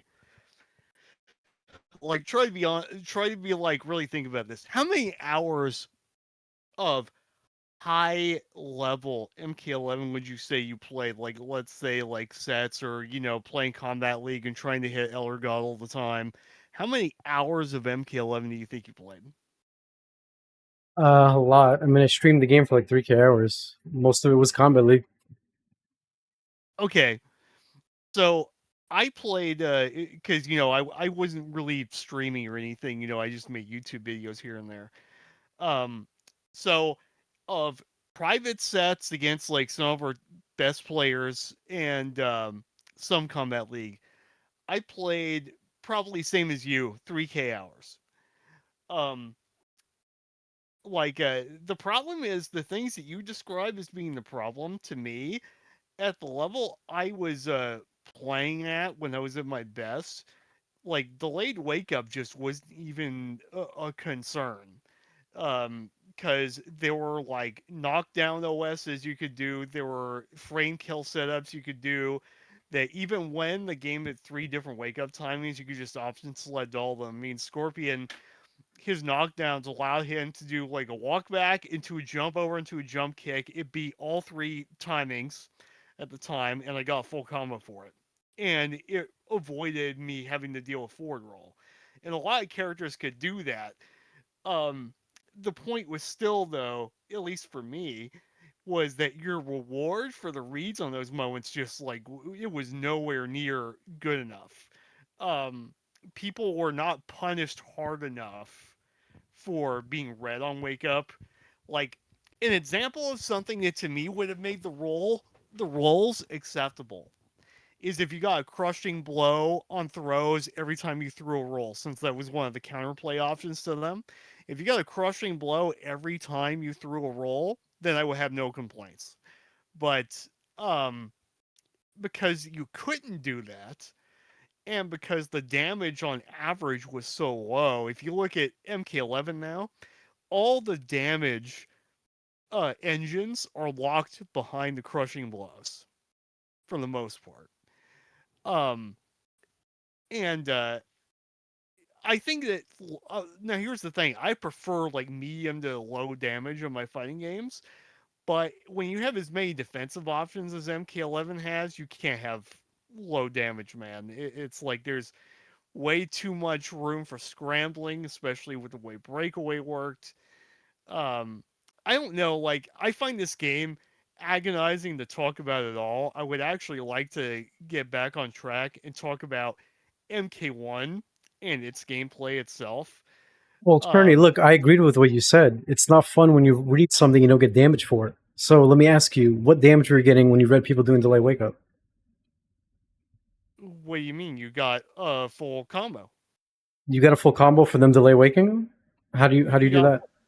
You got a full combo or a throw because you actually practice your meaties and your frame kills. Like, dude, I play Street Fighter. Delayed wake up is like an integral part of playing. Cherny, you play a game that has normals that recover at the speed of light and have many active frames. MK11 has moves with 1 or 2 active frames against someone who's getting off the ground 3 different timings with double-digit invincibility frames. That you beat by that you beat by doing a frame kill into a jump over with a jump kick. So what you're saying is you're making a hard read on their delay, and then you're rewarded with now they have to get a strike throw. That's your reward, really? That's it? Well, what do you mean? That was the entire game. I mean, but I thought you like. But wouldn't it be better if you could read them delay wake up and getting guaranteed full combo damage? No, the idea that a delayed wake up should always result in a full combo is crazy. No, I'm saying if you read it. If you read it, yeah, if you read it, that's crazy. Well, if they get up and mash, I mean, he's saying, then yeah, you should get a full combo. Well, yeah, but that is what you got. That's what I said. Yeah. Yeah, that's what you got, Rio. Dude, like, the smart players, when they got up from delay wake up, they knew when to press a button. They would see you with a normal, and they'd be like, ooh, he tried to go for the short delay, but I long. Let me get up and do a quick string with Jackie, 1-1-2 full combo. Like, there wasn't a lot of committing on their part. You're acting like they had to blindly get up from the ground and mash. No, you could a lot of times see when your opponent went to go either go hit you when you were quickly getting from the ground or short delay, but then you went long, and you're like, oh, it's not now's my time to hit them. So what committing part are you talking about for their side? Rio, I understand what you're saying, but like that was just like fundamental fighting game stuff aside from the fact that the game at one point had more wake up timings than normal. But especially now, the game only has 2 wake up timings. It's just like playing like Street Fighter 6 in that regard. You cannot compare Street Fighter 6 to MK11, man. Street Fighter 6 has normals that recover at the speed of light, so you can machine gun them on someone's knockdown. In MK11, because the game is so clunky and slow, when someone gets knocked down on the ground and you go to do a string or normal, your character's stuck in this movie theater cinematic animation, because NRS wants to make games fun to look at and not to play. So when you're like, just do this, that if I do any kind of normal or string and they get right in delay, they get up and they have a year to punish me because the game is so clunky. This is why delay wake up is annoying as hell and a problem in MK11. You're leaving that out. You're not mentioning in Street Fighter games, you recover at the speed of light so you can machine gun moves on knockdown and recover quickly and then hit confirm and do all the stuff. You're leaving all of that out. Rio, I actually play Street Fighter, so like... Right, and when you knock your opponent down and you go to like challenge him with a medium punch or something, are you stuck there in a movie theater animation like you are in MK11? You're not. That's why delay wake up is less of an issue in Street Fighter. Rio, but comparatively, because of the frame data of the normals in that game, it does amount to the same thing. It does. Cherny, again, if you play MK11 and you try to hunt them getting up and not blocking, you better time it to the frame with your 1 active normal, because if they happen to do any kind of delay, they're going to full combo you. So it is so risky to the point where when I knock you down in MK11, even if you don't have meter, I'd rather just wait and go back to neutral and see what you're going to do rather than risk trying to do something on knockdown. And if you delay or something, I get full combo. Why would I take that risk? That's so stupid to me when you don't even have resource. Rio, at the highest level of Street Fighter 6, pros are doing the same thing sometimes. They make the same decision. Okay, but an MK11 is way more of a hard read, dude. No, it's not. Can Rio. we, guys? Can we, boys? Can we agree with this? It's a combination of things, like Tom insinuated earlier.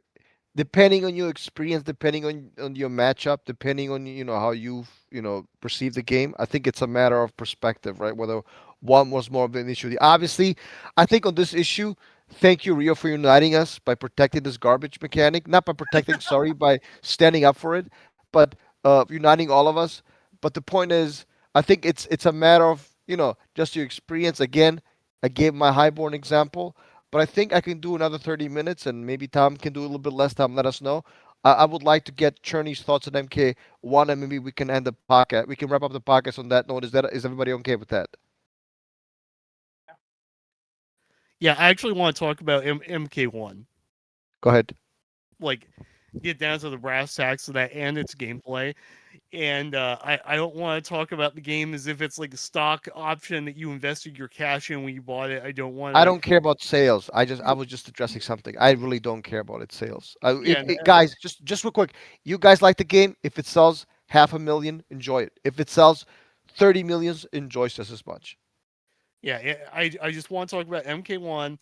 I don't want to compare it to past games either, unless it's like hyper super relevant. And I just want to talk about the game from a gameplay standpoint because you guys have gone. You guys have gone I over. apologize. Go ahead. You guys have gone over the other problems like the single player, the issues at launch. We've gone over all that already. So I just actually want to talk about the game as it is right now at this point in time, from a gameplay standpoint, from a competitive standpoint, and I want to talk about it. Um, I want to hear, like, for example, Rio. I want to know from an actual nitty gritty gameplay standpoint what your criticisms of MK1 are, and then I want to talk to you about that because my experience as someone who has like 2,500 hours in the game is that most of what people tell you about this game when they criticize it are wrong. They're like factually wrong, and Dave knows I'm right about that. Um, and they don't know what they're talking about when it comes to the game. So like, yeah, I would like to. I'm not saying the game is perfect, but I think the game is a lot better from the actual gameplay standpoint than people give it credit for. So I want you to tell me first, Rio, because is it that you don't like the game or are you indifferent to it? MK1. Well, I mean, the only thing I can go off is the beginning of the game, which I did not like at all. So I stopped playing it and moved on. Okay, so what did you not like about the game at the beginning?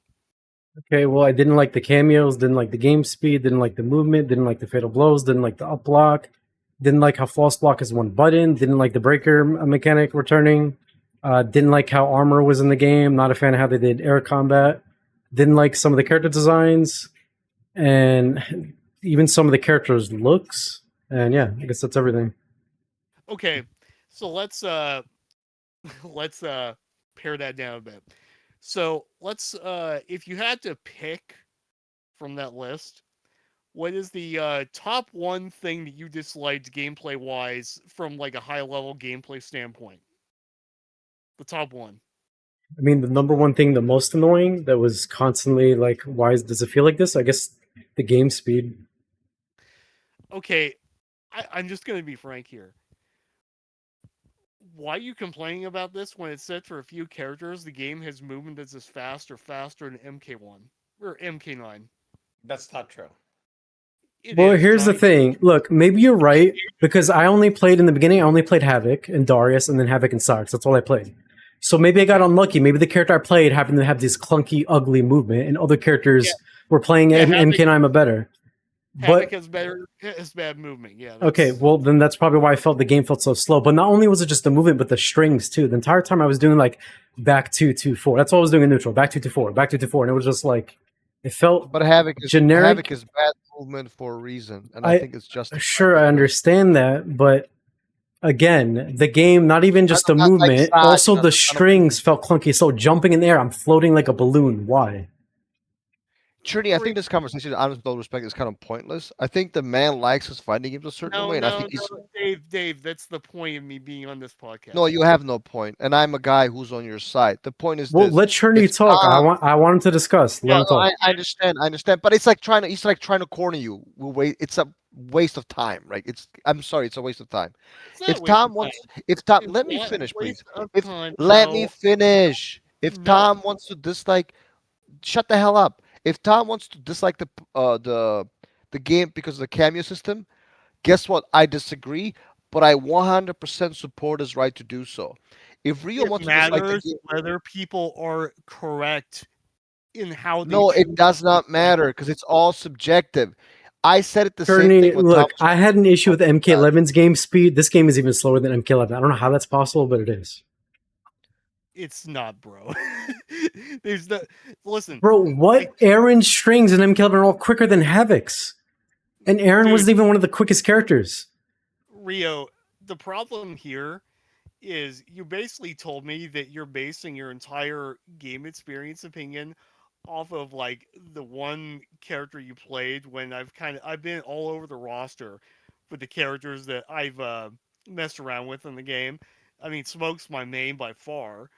But I have played more than one character extensively enough to know how they work, and it's an entirely different experience from character to character in a lot of cases.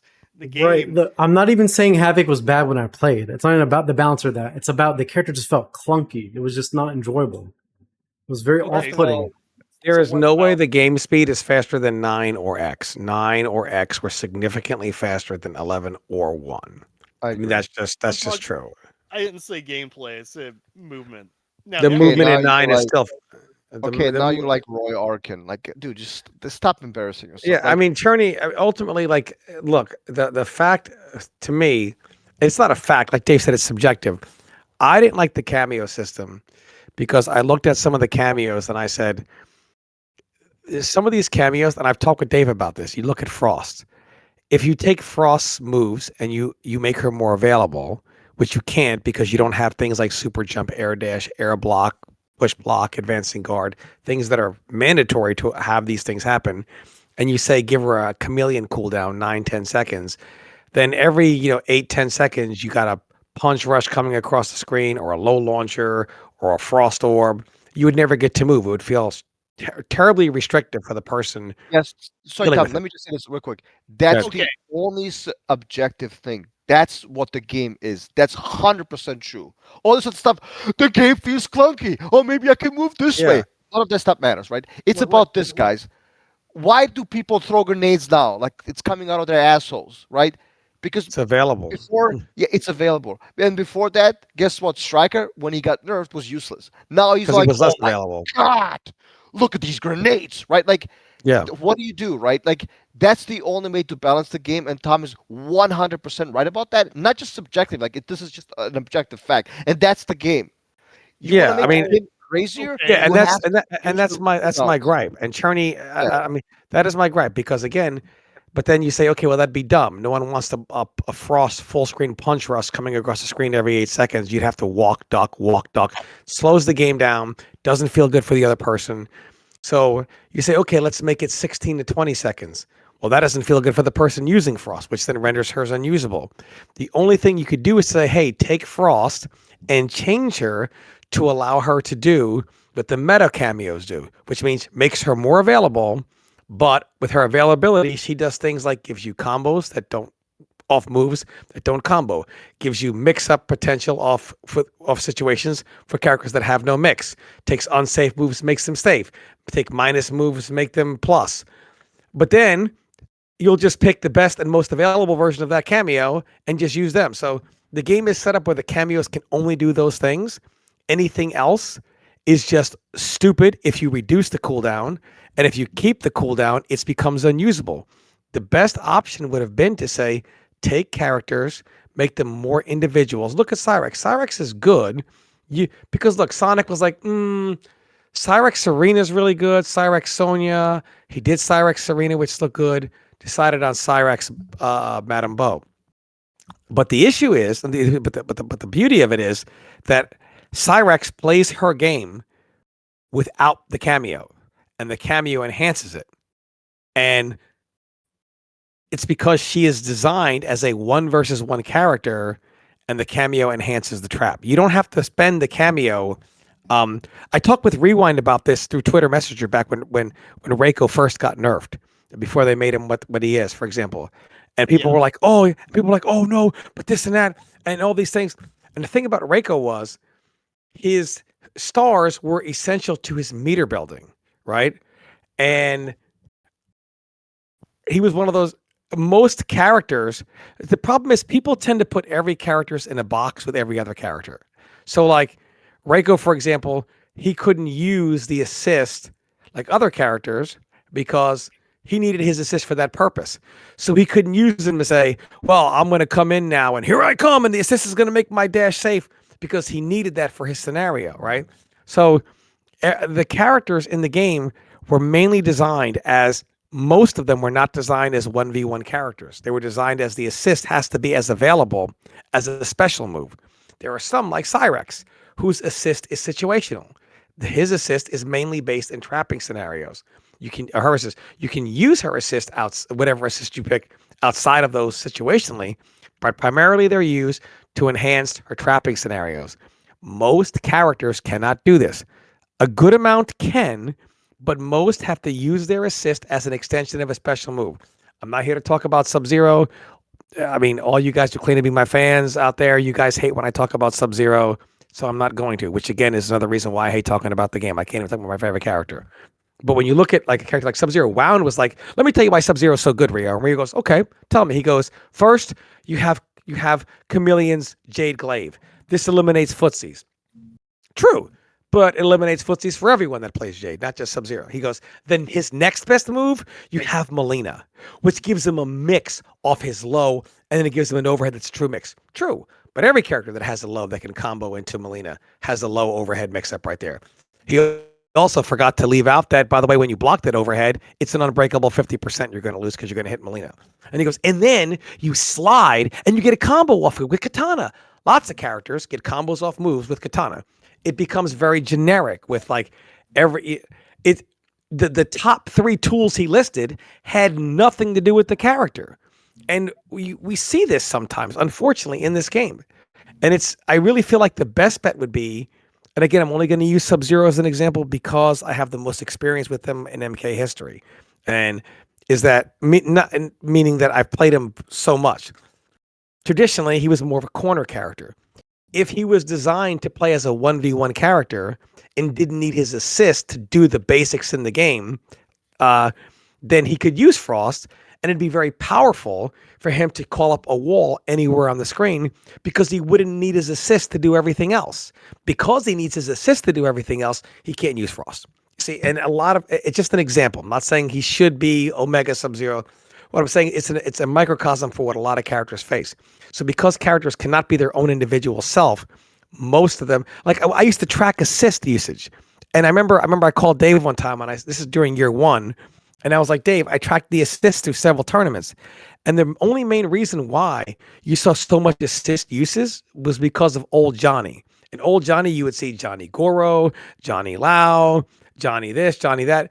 And Johnny would be used with 3 or 4 cameos.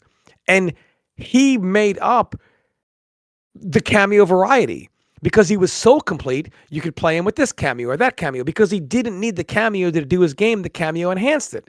So it's proven that when a character is more complete to where they can function as basically a one-on-one character, they can pick more cameos. They're not bound to Goro's not an available cameo.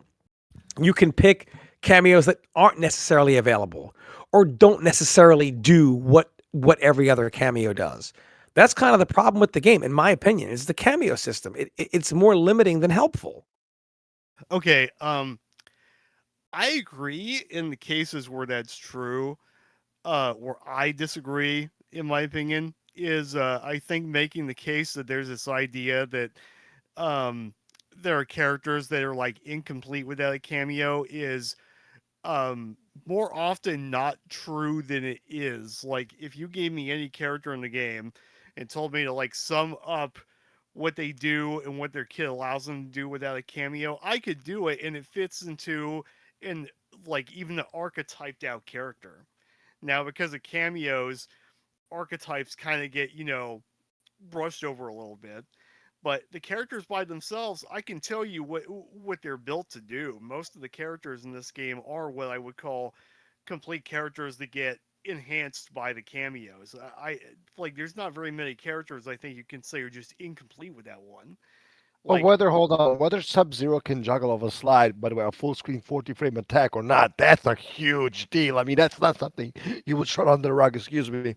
yes, but what? Well, But that's my gripe with not. Sub-Zero is he makes no sense. And what I mean by that is I don't understand some of their just a pet peeve. I'm not saying it's good or bad about the game. It's a person. I can't speak for everyone, but I can speak for me, which I think Rio does a lot of as well, which I think people kind of lose there, is that my pet peeve is, for one, just as a character design, I look at him and I say, if you give him a dive kick or any form of an overhead, you are automatically limiting how effective his tools can be.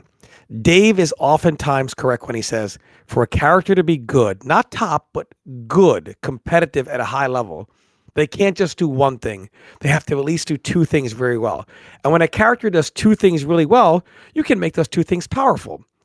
When a character says, my tool set says I can be a trapper, I can be a runaway character, I can be a dive kick character, and I could potentially be a mix character. That's too much. Now you have to say, make the mix mediocre, make the trapping mediocre, make the runaway mediocre, and make the dive kick good. So you have a character who can do a bunch of things but can't do any of them really good. And then you factor in the Mortal Kombat community, and they're like, oh my God, it's unbeatable. So because he has a clone. And that alone is a stupid flaw to me. How they did that. I feel like you took a designer who designed the Injustice 2 version of him, and they said, you're going to make the 1 version of him. And he said, oh, I'll just give him all his Injustice 2 moves. That there was no plan for why he has Clone Punch, why he has Dive Kick, why he has 3 clones. He has those moves because he had them in Injustice 2, so he just has them now. And there was no reason for 3 clones when the game came out. There was no reason for they had no plan for these things. The Deadly Vapors, EX Deadly Vapors, clearly they had no plan. When this Sub-Zero has received 18 total buffs. He is officially tied for the most buff NRS character of all time. And some of these buffs are unnecessary. I'm not going to go through all of them, but let's just take an example of, it was obvious why they didn't want to give him an ice ball. They didn't want to give him an ice ball because it would a faster ice ball because it negates EX Deadly Vapors. If you give him an EX ice ball, why are EX Deadly Vapors in the game? You would just do something in an EX ice ball. You would have less damage scaling. Strings, right? Just to be specific. Yeah. Strings. Yeah, strengths. Right? So people would always say, give him a faster ice ball. His ice ball's too slow. The reason why they never did it isn't because they're retarded. It's because they realize if we give him a faster ice ball, it will then combo after a string. And the ice ball has less damage scaling than EX Deadly Vapors. Hence, you remove EX Deadly Vapors. There's no reason to have it in the game. So they tried several things to fix this. They said, okay, let's give him a clone proximity buff, because this way he does meterless damage in the corner. He can do like forward 1-2 clone and gets meterless damage.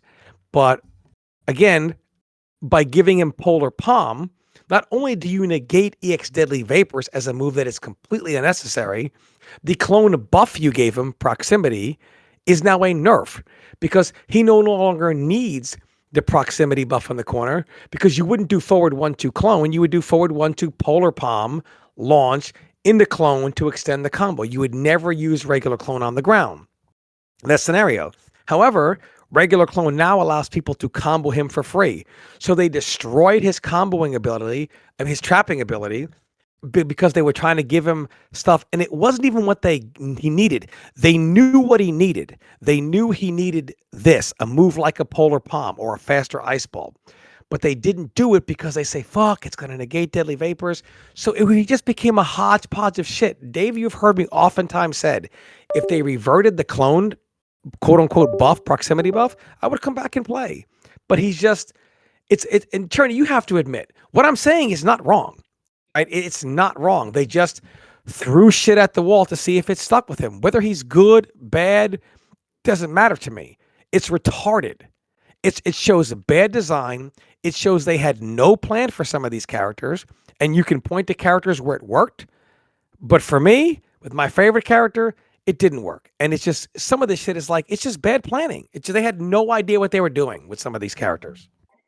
Ernie, let me just say this, because you asked me earlier what's the problem with MK1 and why I don't like it. I feel like I'm the worst person to ask that because I only played the beginning of the game first 2 months and I haven't touched it since. So in my opinion, you should probably ask someone who's played it for a long time that feels there's some things wrong with it or doesn't like it, like probably Tom. Probably better to ask him. Cameo system to me. Okay, wait. Can I respond to Tom first? Yeah, go ahead. Go ahead. Okay. So, believe it or not, Tom, no, I'm gonna have to disagree with you. I think Sub-Zero's design is clear. He's a keep out / kind of screen control character.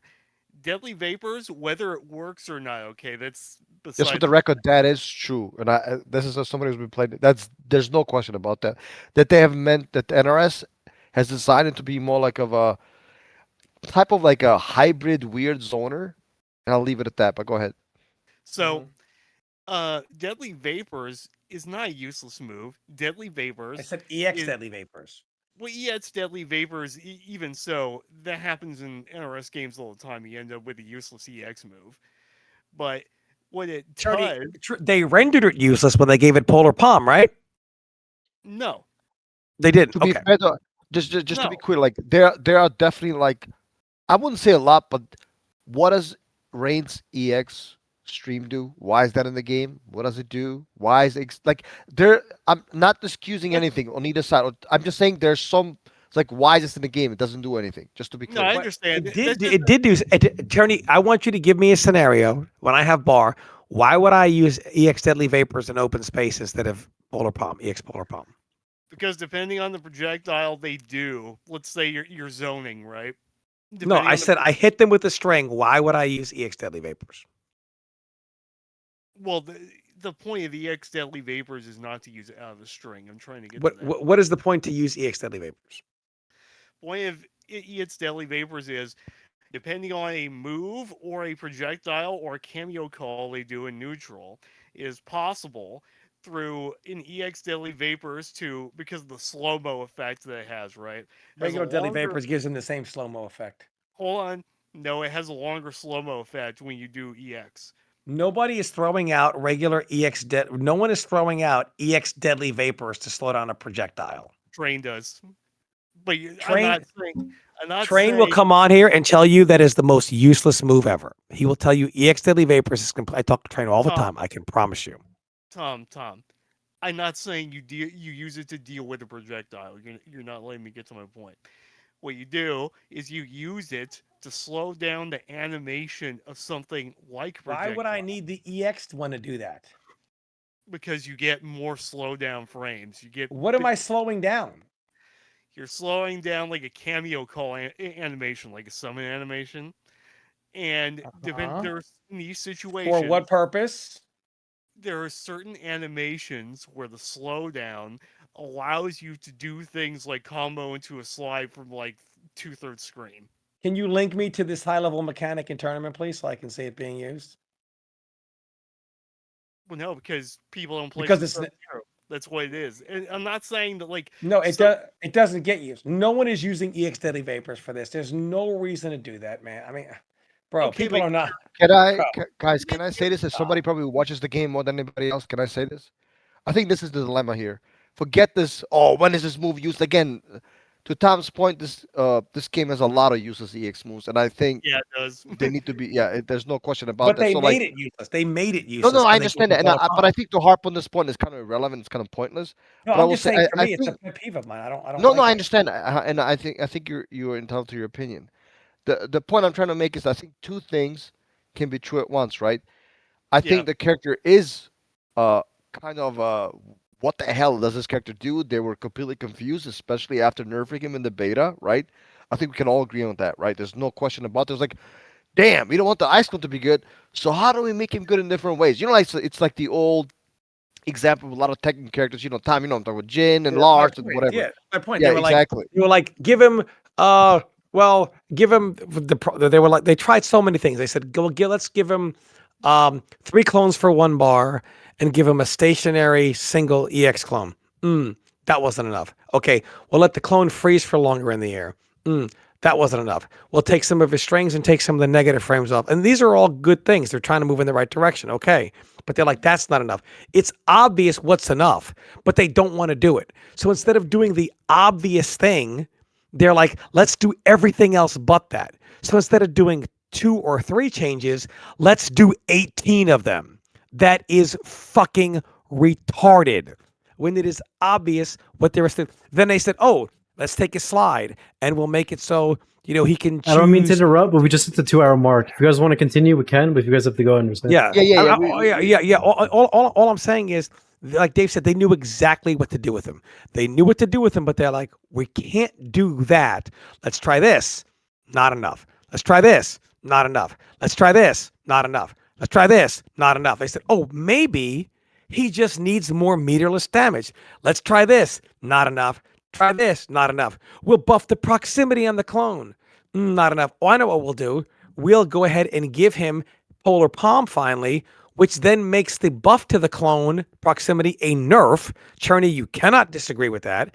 By giving him Polar Palm, it makes the clone buff a nerf. It doesn't help him in any fucking way, that proximity buff. But Tom, I think Tom. This is the bigger picture. If I may just interrupt. Yeah, I Rio, agree. thank you, I'm just thank you for agreeing with keeping you on track. this. Rio, Yeah, I'm just and thank agreeing you with you on this. for yeah. Thank you for Rio keeping track of the time. Let me just say this real quick though. Like again, two things can be true at once, right? Like I think Sub Zero is at a point. I have him like a low mid tier, maybe mid tier, because I think they've done enough buffs, not the right ones that he needed to be like super top tier, but I think they've just done enough to put him in the right spot. But I feel like you guys are missing the point. The game is about offense, and if you just gave him a faster overhead, yo, it's time to play the overhead low game, bitches. Like And that's the I know problem. Tom would say like, dude, this is boring, right? But like I Yeah, I think hate that. So bad. I know you hate it, and I completely understand why you do. But like every time you get rid of the ice clone, which is literally essentially what they did in MK11, right? Like they gave you some shit version of whatever the fuck that movie's called, nobody remembers. But like, but they gave him an overhead. They gave him, like an unreactable one that it was safe, and and he had crushing blows, and he had all this other stuff, and he had better strengths. That's the game, and I feel like you guys are completely missing the point. Like the game is about offense, and the real reason that Sub Zero is not winning at the highest level is not because I don't know all the stuff, maybe the ice clone, all the dude, the overhead is not fast enough. You give him a faster overhead, I assure you, people will be placing with This him. again, this is the problem that I have with NRS. This would be the 3rd game in a row, by the way, where they turn Sub-Zero into a 50-50 character. So So my problem is that they give people tools that then say, and Dave and I have talked about this, that they then say, because we gave him that, we can't make him play like this, which is stupid. I used to use the Sonya example in MK11, which is probably one of my biggest pet peeves of MK11. I would say I'd take some kid off the street. Oh, I love Mortal Kombat growing up. Fuck yeah, love Mortal Kombat. Hey man, who is your character? Sonya, man. Awesome. Hey, give me some of Sonya's moves that you know over the years. Oh man, I remember the leg grab. Dude, I remember the kiss. Dude, then I was playing when they gave her some other moves like in the arcade. I remember the cartwheel they gave her, and I'll start naming like 5 or 6 moves. Not a single one of them are in MK11. Besides her onion rings, her most iconic moves, gone. Why? Because they gave her a 50-50. Can't have Sonya 50-50 into a cartwheel that might launch. Can't do that. Can't have Sonya doing a 50-50 into a leg grab and you EX it and it might launch. Can't do that because it's mix. So we can't give her that. This is she That's had her true. she had her air throw that comboed. You know what their logic was? Oh, she's doing 50-50s into this damaging combo. The problem isn't to give her less options because she has a 50-50. It's don't give her the goddamn 50-50 so she can have more options. NRS. What's funny is she was doing 50% in the beginning anyway, off 50-50s. Yeah, that's the problem. The problem isn't to say give her less combo routes because she has a 50-50. It's keep her combo routes, but take the 50-50 away. Problem solved. But NRS, that's what they do. Sub-Zero. Look, I understand. Bro, the character has a dive kick and an overhead, although be it slow because it's an overhead and he also has a low. They're like, dude, we can't have Sub-Zero doing dive kicks and overheads and then clones and trapping you into assist and overheads and dive kicks. I get it. So just don't give him the goddamn dive kick or overhead. Same thing with Quan Chi. When Quan Chi first came out, I remember the first combat at 16-bit was, she's going, he's gonna be kind of sneaky like MKX. He's gonna do a string into a low launcher into an overhead. So what do? Put the kibosh on his zoning because he might get in and do a string into a low launcher for 2 bars. Yeah. Or an overhead. That's stupid. Instead of saying, hey, we've got to tone down his projectile and his trapping game because he has a 50-50, just don't give him the goddamn 50-50. I mean, it's so stupid what they do. There's and Dave's point would be like, hey, he would if they gave him a better down one, which we know they did, he would still have some good options up close without a 50-50. You could make his portal game would enhance his up close game. His zoning game would enhance his far game. He'd be able to do stuff up close, stuff far. To Dave's point, he wouldn't be a one-trick pony.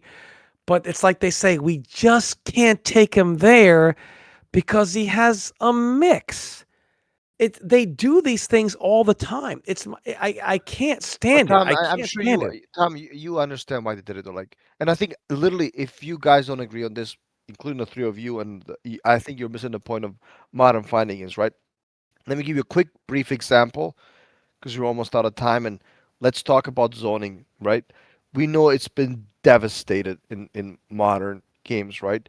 That doesn't necessarily mean it's useless, right? Because I think zoning has just been repackaged in a character like JP or in a character like Kung Lao, right? It's just different, right?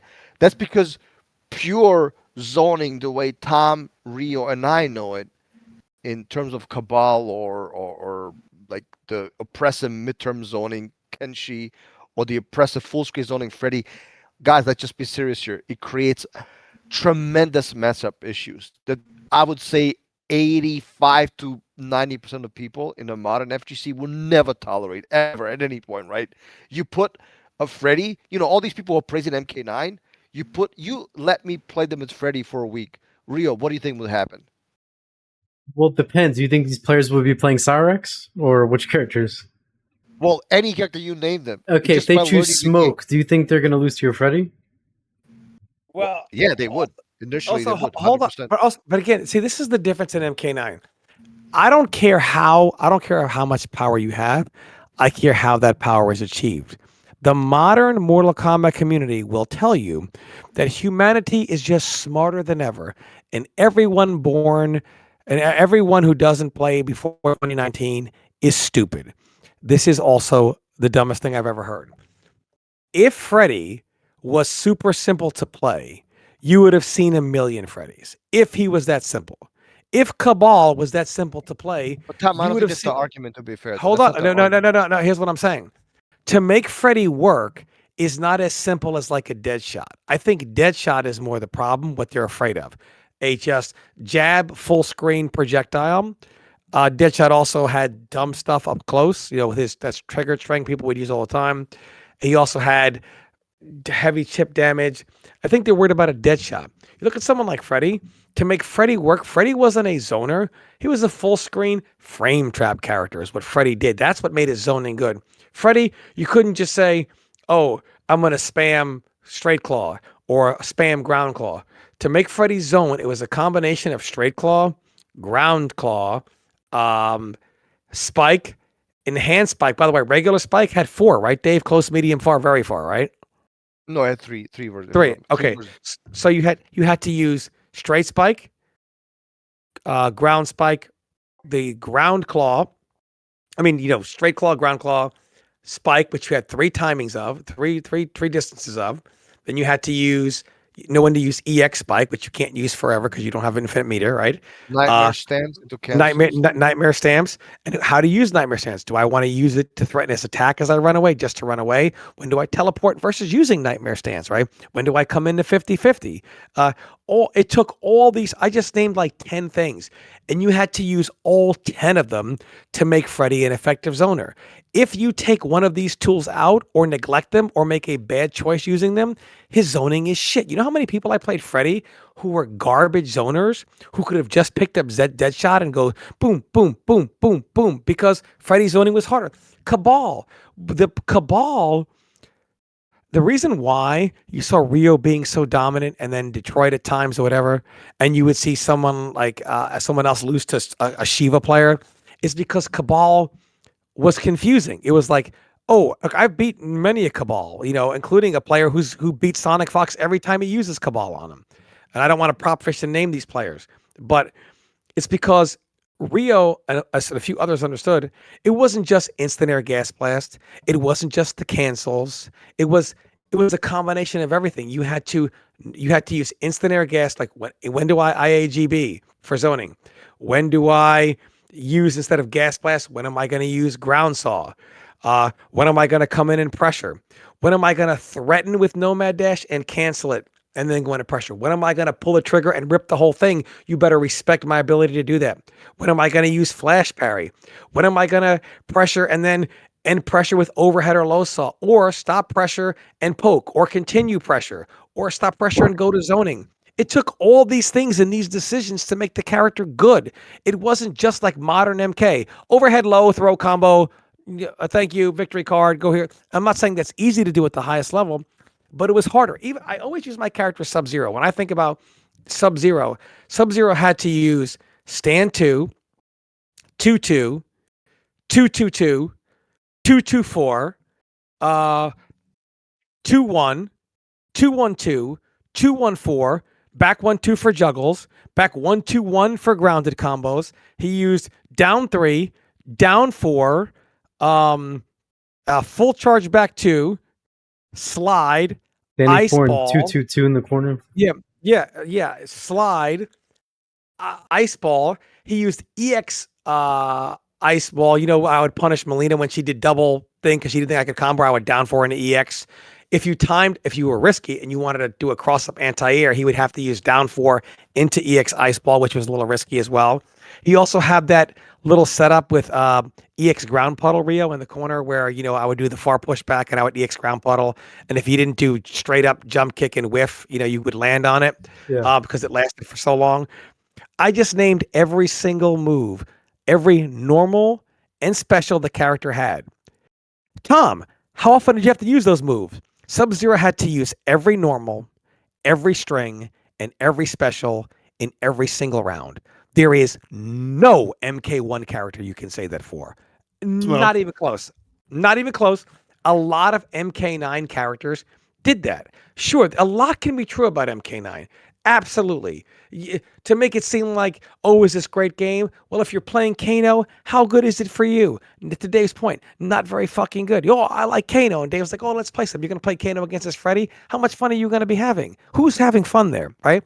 Absolutely. You guys make great points with this. Same thing with Cyrex. You're having great fun until you get hit by him. Oh, now it's not fun anymore. Absolutely. But it also, to make the characters work, MK9 had a character who hit you one time and killed you. We had a guy good enough to play Doomsday in Injustice and make Evo top 8, who was an infamous Cyrex player in MK9. And he was a very good player. And he never beat me once. He had hit me one time. Why? Because he didn't know how to get from point A to point B without me hitting him in the goddamn face. But when he plays Doomsday, it solves the problem of getting from point A to point B, right? Because you have the EX shoulder. My point is, in MK9, while the tools were powerful, it wasn't just the tool by itself. It was a conjunction of this plus this plus this plus that. Some characters took 7, 8, 9 tools to be used. Freddy was one of them, to be used collectively to make them effective. So the power, I'm okay with that because of how it just wasn't a simple thing, Dave. I think if zoning was like that, it would be acceptable. If you tone Freddy's down a little bit, right? But still had it require XYZ that much to be effective. But when you take Deadshot and just do gun, gun, gun, gun, gun like a jab, nobody wants that. Nobody wants that type of zoning. And NRS started to shift toward that style of zoning, which just ended everything. Injustice 2, I think, had the community say, we don't ever want to see it again. And I don't know if there's a way to come back from it.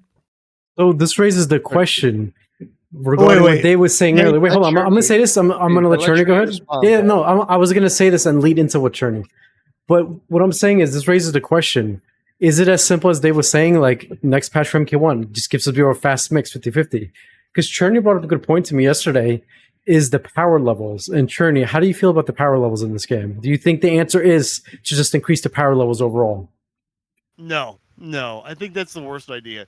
Like, okay, if you look at game design, like as a philosophy, and like for whatever it's worth, like I know some people think he's a joke for some reason.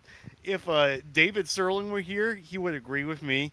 The more power that you add into a game, the more linear it becomes over time. And it always does that. The more power you add into a game, the more that focusing on the highest degree of power will result in a more shallow game. And you can see that already with, funny enough, you bring that up, Rio, is me talking about Havoc in my video. Havoc, because of all the things that have been done to him, he does back 224, forward 122, down 4, and then tries to scrub you out with a 50-50.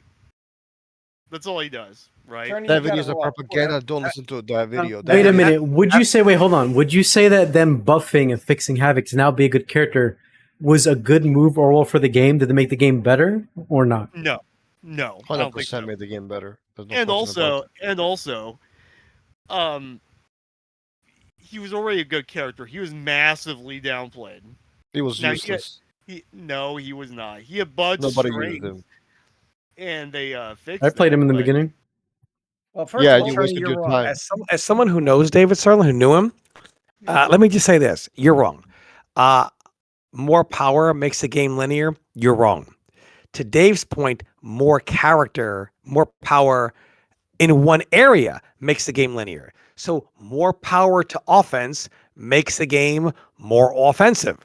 MK1 gave more power to offense, and the game is more offensive.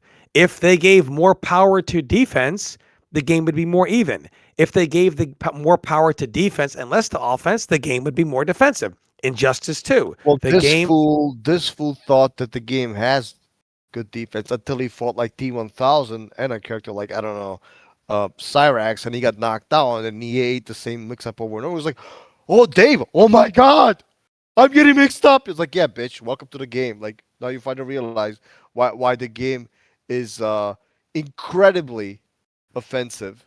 Well, wait, And wait. Can I say to Tom's point? Maybe I didn't phrase that correctly. I mean, yeah. To your point, you're right. But I do think when you talk about raising power levels, I know that no one in this call does. But I think the average person, when they think of what constitutes raising power, they tend to think in terms of like more linear things. Would you not agree? That's because the average person is average because they don't understand fighting games. Right. yeah, Yeah, why are we talking about yeah, average of course. fighting? Like, who cares? But I just trying to use an example, whereas like Tom was saying earlier that there's no character in MK1 that has to use literally everything. Smoke is that character. I have to use every single thing in Smoke's arsenal almost every single round of MK1 I ever play. It's actually required. Um, and so do all the other Smoke players. There is no way I can like pare down Smoke's kit to a most effective tools list. I I have to, can. huh? I can. Here's the deal with the character, and uh, I mean, I fought all these people in combat league many times. So essentially, uh, the character. This is the what people are not discussing. The character is actually very difficult to use, right? So you have scrubs pick up the character, they lose. They don't know the cancels. They don't know the conversions. They don't, they don't know the max combos. Cherny does, as does obviously something like Just Nasty who quit the game, I believe, and then you have Tragic now who's been placing online very consistently. In a game in which zoning is already very weak, he just completely annihilates anything and any attempt of zoning, aside from maybe like one character. And I can name like Quan Chi. Kawa was your last podcast. Quan Chi against Smoke is so bad. It's like I think honestly, I think Smoke versus Freddy and MK9 is probably more fair. Like essentially, you can't do anything. He goes invisible. You have to guess nonstop. He does a crap ton of damage. So Cherny is salty because I beat his ass last time with Havoc just by spamming armor. Lord Parlo, I adore you. I'll suck your dick. Give us more armor. But anyway, you guys get the Whoa. point. Zoning. I mean, I have to say it, man. I know Wait a minute. it's Did not. I hear that Freddy vs. Smoke is more manageable in MK9 than this game? Because that matchup was like 7-3. Well, you try fighting No, I just didn't know Chi. MK1 had A2 matchups. It's not A2. It's I, not I, A2, but it's pretty fucking close. I do agree with Dave. Quan Chi has a pretty bad time against Smoke. It's not good. No, it's really bad. So the point is, you have a character like that, right? Who, and I think even against Sector, I think he beats her. There's like a lot of these hot takes that I have. Again, these are a lot of not matchups that people play because uh, Smoke is very difficult to use. I don't think he's very scrubby, and essentially you have like maybe like three or four people. I generally believe in the bottom of my heart, I think Cherny is one of them. I think he completely understands the character. He just, I think, sometimes kind of like tries to overanalyze things, use the wrong cameo. To Tom's point, using like, why would you use this cameo when this other cameo is less cooldown? You can just spam grenades more, whatever sectors, missiles. But anyway, yeah, he's like a massive matchup issue. And guess what? That's the why he hasn't been buffed. Just like there's just like with Pacemaker. Once Peacemaker was nerfed, he's never been buffed to that extent. That's because they're extremely careful about these quote unquote, like archetypes that cause matchup issues. I also That's want to really say too about Smoke. I also think another thing about Smoke is that he is a massive scrub killer online. that as well. Yeah, and also he has an overhead that's like kind of slowish, but obviously you play online and all of a sudden like you have a lot of issues defending against it. But, whether it's wireless or otherwise, so that causes another, it's the Sub-Zero issue that Tom alluded to. Like, here's an overhead, and now your problems are solved, but not really. It's just like, okay, what are we doing? Why is it in the game? Like, it's just very annoying. So I Smoke, think the character is very strong. And he, by the way, Smoke has benefited from the striker buffs because that's his like top two cameo aside, alongside with Tremor and Sector. So I have Smoke very high in my tier list. I don't know what the complaints are about. Like, yeah, I'm sorry you lose to like Homelander and Havoc, which he probably does. Good. I'm glad you do. So now you can't just get in and do whatever the hell you want. And I think last Smoke is hot take, top 10 in the game, by the way. yeah, he probably is. So I don't understand like what the complaints and what this video about Havoc is about. Yes, you lose. Guess what? You gonna nerf my zoning? Armor. Give me armor. And that was I feel like NRS forgot how to make individual interesting characters. And what I mean by this is I'm just going to go to Sub-Zero again because I want people to be clear on this. When I think of Sub-Zero, there are certain things you can't do what you did in MK1. You can't do what you did in MK and MKX. You can't give him his traditional tools and then have him have a dive kick, give him an overhead. That's still, it's not a real mix, but give him an overhead in general, and then say, let's make sure let's buff his damage so he's doing respectable damage. You can't have that. In MKX, you can't have him do a clone and then have him ram out 50/50s from behind it, to which he does 50% because the clone then doubles as a damage multiplier. You can't do that. Like, you can't have characters play their individual way when you do shit like that. The reason why I like 9 Sub-Zero is because I feel like they understood, they got it right. Look, clone shouldn't stop projectiles. If he clones and you're zoning him, if he wants to just clone randomly in the middle of the screen, you can't go forward, then you hit him in the fucking face. Like, it should be that way. It should take skill to set these things up. It shouldn't just block a projectile. Oh, thank God. Woo! I would have been hit in the face by that one. And because of that, you can say, hey, the clone cancel's a little safer. It's going to take the shape of the move that you're doing. Also, you can do that because you're not going to give him 50-50s. So he shouldn't have 50-50s. Clone shouldn't block projectiles. He shouldn't be able to throw it. He shouldn't be able to shatter it. He shouldn't have dive kicks or things like that. His damage should also be fairly low. So when you have Sub-Zero, who can trap and who can clone and do stuff like that, and the clone doesn't disappear when you hit it, by blocking projectiles or whatever, and his damage is lower, you can say, okay, he can run away maybe in some matchups he can't run away because you're zoning him in the face. He has to trap you, but he's not doing it in manner of, oh, now I'm going to 50-50 you, or I'm going to dive kick you, or now I'm going to mix you, and now I hit you. Get ready to lose that 50 for 1 bar, or whatever, a bar plus cameo, whatever, or 40. It's too much. It's too much. Even in 9, his corner combos were like 22%, 26% because he did setup.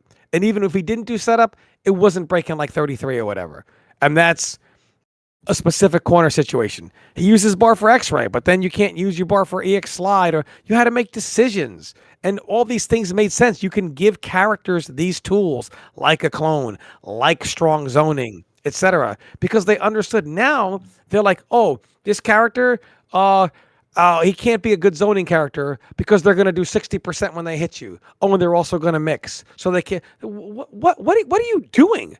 What the fuck are you doing? They don't know what they're doing. They don't know what they're doing. They don't. Quan Chi, what is that? What is that? That's a terrible design. Well, he can't be too good here, and he can't be too good here because I'm sure you would agree with this, right? Like, let's be serious here. If you were an MK9 player and this game were actually released in Legacy, which is going to release in 7 days from now, and depending where you are in the world, you're going to get demolished if people know the matchups. Yeah, I'm not defending MK9 as no, I understand. I'm defending the spirit of it. The spirit of it, yes. The time you mentioned, okay, but that doesn't mean anything. Like, what does that mean? You're defending the spirit, but like this has no meaning. Here's the you got to realize you can't do certain things. You've got to realize if a character is going to be a zoner and say, okay, he's got these good zoning tools, and he's got these good Tom, I'm on your side. I'm just saying, look, man, if people play the game for money, for pride, for for results, and people played MK9, dude, you would be fighting bad matchups all the time. Very few people. Yeah, but I'm not talking about. I'm just using certain ideologies behind MK9. Like, I'm not saying the game as a whole. I'm using the ideologies. This is the reason why you and I disagree. Like, you cherry picking what you like and what you don't like, and you're like, well, this is in the game. Well, it's because of technology. It's because they couldn't fix it. They tried, but I'm sorry, my brother. I don't understand why you can't separate the theory of something from the actual game. It's like when you brought up armor. And I said I wouldn't have armored launchers. And you said, oh, but then you would nerf Sonya. And I'm like, I'm talking about my Mortal Kombat game that I would build from scratch, not MK9. And you couldn't pull yourself away from, but if you nerf the armor, then Sonya would be nerfed. And I'm like, but I'm not talking about MK9. So I might not even put Sonya in my Mortal Kombat game. Who knows? You have to be able to separate the ideology from the game itself. That's what I'm trying to tell you. So in MK9, the thing that MK9 did right, MK9 is a massively imperfect game. And if they released it today, much like UMK3, we're going to find out when it gets released, the modern players would have like, this sucks. Like, this is stupid, right? They're going to say it when it comes to glitch jabbing. They would say it they're going to say it about the corner trapping. They're going to say it about the unblockables in MK4. They would say it about the shit in MK9. They would say, random player advantage. This is dumb. Random plus. This is dumb. Input bug, this is dumb. Cyrex one-touch death, this is dumb. Smoke one-shots me, this is dumb. Jax 100%s me in the corner off a block infinite, this is dumb. Like, of course, yes, they would all say that. But the theory of the game of how you actually put a character together is correct. And I don't understand why they do that now. Like, what are you thinking? It doesn't make any sense. Like, Quan Chi doesn't make any sense to me. You have Well, an he makes innovative. perfect sense. He makes because a lot of these Just characters. don't give him any 50-50 option. Not, I mean, even though he's not a 50-50 character, don't even Tom, give I him the think option. you like playing games from a different era. That's not how fighting games work anymore. Like, I'm sorry, like I have to say this. It doesn't make it. Even look, man. You have watched some Street Fighters, so has Cherny, and to a lesser extent Rio. Like, look at how many times JP is actually zoning. He's mostly a footsie character. Yes, he's the so-called game zoner. Like, and even in MK1, right? You look at the way these archetypes are handled. It's completely different from what you and I used to, right? That's because they're trying to make the games play a different way and to achieve a different kind of balance, right? Like, and I think we have to accept that. And if you don't like that, that's fine. God bless you. I think you Trying could to make choose to go back. characters do a little bit of everything. You can't do that. You can't do that. Well, Because I mean, that doesn't mean Cyrex anything. does not do a little bit of everything. She traps. That's primarily what she does. You can Which make it very like powerful. You can make it for very MK9, powerful. I From mean, what I which get, was what also Dave like is saying is he's saying MK1. this is not just an MK thing. He's saying most fighting games now are just all about offense, either in the form of 50-50s or set play or oppressive rushdown. It's just how they I are. understand yeah, that. and My point is, zoning but I'm and talking just defense an has been NRS. nerfed. NRS gets the right idea, and then they'll say, let's give this character a tool that they shouldn't have. And because of this, Tom, you know we'll that's a fake we'll argument. You know that's true. we'll water that tool down, and then we'll water their tools down. It's just I don't know. Freddy and MK9 had a 50-50 mix-ups. It had a 50-50 mix. Again, I'm not Zod, talking about the I know, but game. I'm once talking you about the start theory of taking that away from characters, like say, okay, Zod, what did I you take get away? rid of. Freddy's not in my Mortal Kombat. I just made a new Mortal Kombat game in my head, and Freddy's not Okay, in it. I So what are we understand. talking I about? understand you did. Okay, then you can have your own unicorn version of MK. But I'm actually talking about like realism, right? Like when they make a game based on what they've done already before, right? Like, and I don't want to beat a dead horse, and we're already going way too long. And I'm sorry, but like the point is, there's no pure zoning character. There's no pure rushdown character. There's no pure footsie character. They're all essentially to some extent overlap. Actually, it kind of depends because if you look at MK9, like a character like I Cage, think- he was top tier and he was just mainly rushdown. That's all the character Modern had. with fighting game glitches. character design is like glitchy rushdown character. hybridization. Yeah, but my point is his playstyle was just rushdown. That's all the character did, and that's why he was top tier. Not really, though. He also had glitches up his head, up his sleeves. There are Okay, some but his things they glitches do well. incorporated rushdown, did it not? No, that's true. Yes. So he was a rushdown But character. like, how do you have a move that's randomly like what 0, and then the other time it's like I plus will, 10? Like, well, what? that was his design. I mean, what do you want me to say? There are some That's things not they design. do well. They do a lot of That's things not well. okay, Actually. Dave. Look, wait, hold on, stop this because I'm so tired of having to flip flop, intentional, not intentional. Bro, make up your mind. First, we don't count MK9 having no combat mechanics because Cyrex has 100% combos, even though it's not designed. I mean, not intentional. But now Cage doesn't count for Rushdown because that's not intentional, bro. You gotta stick to I one never said he talking wasn't point, man. rushdown. I'm just saying. I'm just saying you can't just flip telling flop you- on these points to be convenient to you when I'm you not want it to be. flip-flopping. I'm just telling you what's in the game, what isn't. Okay, We know- but in okay, the are game, you what you're denying that talking the random about, plus he's 10 a is rush. glitch or not? Is it a glitch? Regardless if it's a glitch or not, it enhances his I thought you rushdown. said- Okay, so It now enhances you his wanna get to the- rushdown. and- Okay, so now you want to get into the unintentional. Okay, is it a No, glitch or we've not? been on the non-intentional with you earlier. You said I'm not Cyrex asking counts as you a what is comeback it. I'm just character. asking you- So look, I Dave, answered your question. Cage You want to answer mine? Cage answer is a my question. rushdown character, and that's why he's top I'm tier. not He's not. denying that. I'm not denying anything you're saying. Answer my question. Plus, I brought plus him 10 up or because you not. said it's not possible for a character to be good that excels at one thing. That's Okay, That's why so I brought you- up Cage. In your unicorn modern game, like in Tom's mind, you want a move that's randomly plus 10 or not? Do you want that in No, your I game? think that's stupid to have randomly plus Okay, moves. then why are we talking about this? Is stupid. Because guys are using these earlier old you brought up examples the that are point dumb. of when you mentioned Stark's 100% combo and Tom said it's not intentional, you said, but it's in the game, we have to talk about it. Okay, so Cage's randomly plus 10 knees in the game, that's why he's top tier. What I'm is the not difference denying here? the fact that the difference is I'm not denying the Cyrus stuff is not intentional. I'm just saying I have to fight against it, just like I had to fight against Cage's stuff. That's not the Right. point. But Just tell me again, what's when Cage reality. gets You in guys an only- MK9, you're probably not going to get out. You're probably going to lose. You can't even wake up against Yeah, him. exactly. Yeah, absolutely. I know that. So I just know that. wanted to mention him because you said it's not possible for a character to be top tier that's only good at one thing. And I was like, well, what about some characters like MK9 Cage? That's it. Well, I think Cage Sometimes also there are is one some of the best- exceptions. Hold on a second. No, there isn't. Because I think Cage also is one of the best footies in the game. There's almost no denying this. His footies are good. I think they're great. Because when you have a, like, what is it, 8 frame, 9 frame, mid, 9 frame mid. somebody's throw- yeah, that's a huge But deal. he And by the wasn't way, good it's not- because of his footies, though. His rush down was was, though. obnoxious. And he also, that move is also one of the best punishing things in the game as well. So, like, again, it's a multitude of things, not just one. Yeah, I'd like to close on this because I want to hear this from everybody. Dave has always asked me and Rio, what would your Mortal Kombat gameplay like? So I have some ideas, and it's all things that they've already done. First thing is the movement. I've thought a lot about this.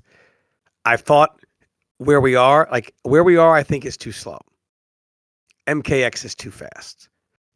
The problem with MKX's movement was they just threw MK9. Hey, runs in UMK3, but not for modern era like glitch jabs. They didn't know about that. They were thinking, oh, you have a universal pressure tool, so when you run up to next to somebody, you can pressure. They tried it in MKX, and as Rio and I found out when they gave us a version without the 50/50s, we were like, when you run up to somebody, if you don't have a pressure tool, which only a few characters have, you can't do anything but 50/50. So they had to put the 50/50s back. And so you don't want to get in too fast. We don't want to have it to be too slow. Not play like MK9, but the movement system I feel like was just right. It wasn't too fast. It wasn't too slow, but it was still really fast. And the game has to play fast. We know that from modern audiences. So I would have the movement based off the MK9 movement system. I also like Flawless Block. I think Flawless Block is a great idea. It's just implemented wrong. I don't like the idea of Flawless Block in up to. Too many problems. One, you could do it here's dumb scenario. Somebody's pressuring you on wake up. You do up 3. It's made to, hey, get off of me. And then you're like, oh, I'm going to follow up my frames. And then he flawless blocks up 2s you, and you can't even break away because you spent your bar to up 3. You should, flawless block on hit, things like that. It's just terrible. I don't want any launchers off flawless block. Don't want down ones getting launched. Terrible idea. I also don't like flawless block negating all chip at all times. Of course, people will say, but Tom, what about characters? Yeah, I mean, people will say, well, Tom, what about characters that are going to do 35 and 40% chip? The answer is not to make flawless block negating chip like that. The answer is to not have characters do 35 and 40% chip. So that is the answer to that. I think, you know what I would love to see? I would like flawless block to be used in a scenario in which maybe you have 5% health or left. Because right now you have last breath that uses your bar. That's only in your final round. If you could flawless block when you have a low percentage of health to negate chip like it does now. So if someone's trying to zone you and you flawless block it, it negates the chip. If someone's trying to chip you out on pressure like on wake up and you wake up flawless block, you're not going to get chipped out, right? You get your turn back. It also, in last breath situations, allows you to save your bar for the comeback if you have the skill and the timing to flawless block, right? And I would like, it's not a perfect, it's just an idea, but I would like some version of it. Like imagine somebody flawless blocks like 3-4 things in a row, punishes you, then use your bar and kills you. That's really hype. As opposed to, oh, hope he doesn't block anything. Last breath, dead. Like, but also you don't want to see it used at all times because negating chip, can hurt pressure characters and just the regular part of the game. So, you make chip a little more normal and then have a flawless block mechanic for that. Breakers, I agree with Rio. I think having a breaker has made NRS say it's okay to do 40 second combos. I showed Rio a clip that this Geras player did. The combo took 36 seconds. 36 seconds. Yeah, I saw that on my phone. I was like, wow. Fucking stupid. It's gotten too extreme. I would like to see, I thought about, would it be better if they went back to just no breakers or maybe 3 breakers a game, like MK Deception or whatever? And I'm like, maybe one breaker per round, but it still costs bar because I want your meter to be impactful, but you only get one breaker per round. Because if you get 3 breakers, you'd have dumb situations where someone has all 3 breakers in the last round. I don't know. Some situation like that where they either remove or limit breakers, you know? Yeah, I personally I would remove breaker period. I just don't like it. I agree. And this way, combos would have to be faster. Well, what about those 7? I talked to Fate, and Fate said, you know what, in UMK3, and Fate was a big person with the combos or whatever. He said, you know what, I get hit by these 60, 70% Ermac combos, but because they're over in 10 seconds, whatever. And obviously you don't want combos that high, but again, there's a find the balance in there. Anti-airs, get rid of fucking uplock. I don't like band-aid mechanics. Dude, I looked at it. You could do a jump in half of the time from near max height, and your normal your jump in move will still be active to hit a ducking character. And again, this is not like MK9. It's only an example. I'm not saying make it just like MK9. And MK9, if you did any jump in, punch or kick near the height of your maximum jump, so just kind of barely on the way down, it would have no shot of connecting. None. Jump ins were faster, but they didn't have these obnoxious hitbox. You don't need something stupid like uplock. You could just make anti-airs. Just make anti-airs. Make jump ins not as obnoxious and allow moves to anti-air better. That is a far more skill-based system than an uplock. I also would love to see them introduce a counter hit mechanic. Not everything counter hitting. Let me give an example. Everyone hated Kotal Khan's forward 2. You know this, Chernyy, because they're like, I'm walking back from half screen and I'm hit by this move. But what if a move like Kotal Khan's forward 2 would only connect to a follow-up of the string or special if it hit on counter hit? This way, if you hit somebody trying to keep you out, you would get the combo. If you hit somebody just walking back, you wouldn't get that. It allows for certain moves to be the way they are because they're not a combo on normal hit. And you can experiment like this. You could give a character like a 2-hit low string that doesn't special cancel at all the ability to special cancel on counter hit. So I'm not saying this. I'm just going to use the move. Let's take Sub-Zero's back 3-4. Let's say on counter hit, it allows you to special cancel into like an EX Ice Ball, like in a future MK game. So the counter hit gives them a combo off it where it normally wouldn't. Whereas you don't need to then give them a mix to make the low good. Oh, where's that overhead though, dog? So that low opens them up. The answer would be, hey, it's already a move that you walk back. So you're playing footsies, you walk back, someone sticks at a button at the wrong time, bam, counter hit. And counter does not always. I don't mean punish. Punish is not a is not a counter. It's a punish. Counter hit is actually hitting somebody out of their move during its active frames. That's what I mean. Not like you block like an unsafe special and then you get access to that. That's not what I mean. Fatal Blow needs to be gone. They need to bring back X-Ray. X-Ray needs to cost 3 bars. Breaker should still cost 2. However, I'm okay with no breaker, but I want meter to be impactful. So I'm okay with 1 breaker per round, still costing 2 bars. Making X-Rays unbreakable because they're not going to be giving you like Fatal Blow. I also think X-Rays should be quick. It shouldn't be like watching a goddamn movie. That's stupid. Make X-Rays quick and fluid. Armor, no armor launcher. Quick armor moves are fine. No chance of them launching. I would, and if Oh, you suck. I'm just no, come on, Dave. And well, hold on, because Tom, you have said a lot. Let us comment, please, because this is the last thing. This is the last thing. This is the last I thing. also want to say my game too. Fast fatalities, bro. Believe me, I'm old. People say, "Oh, MK the fatalities." Dude, people stopped caring about fatalities in MK2. Nobody cared about fatals in 3 or 4 or any other Mortal Kombat game. So make the fatals fast. Make them like they used to be in UMK3 or whatever. Stop having fatals take 2 minutes. Like casuals would like them. Casuals don't even do them. Have the fatals take like 10 seconds. Done. Keep the gameplay smooth.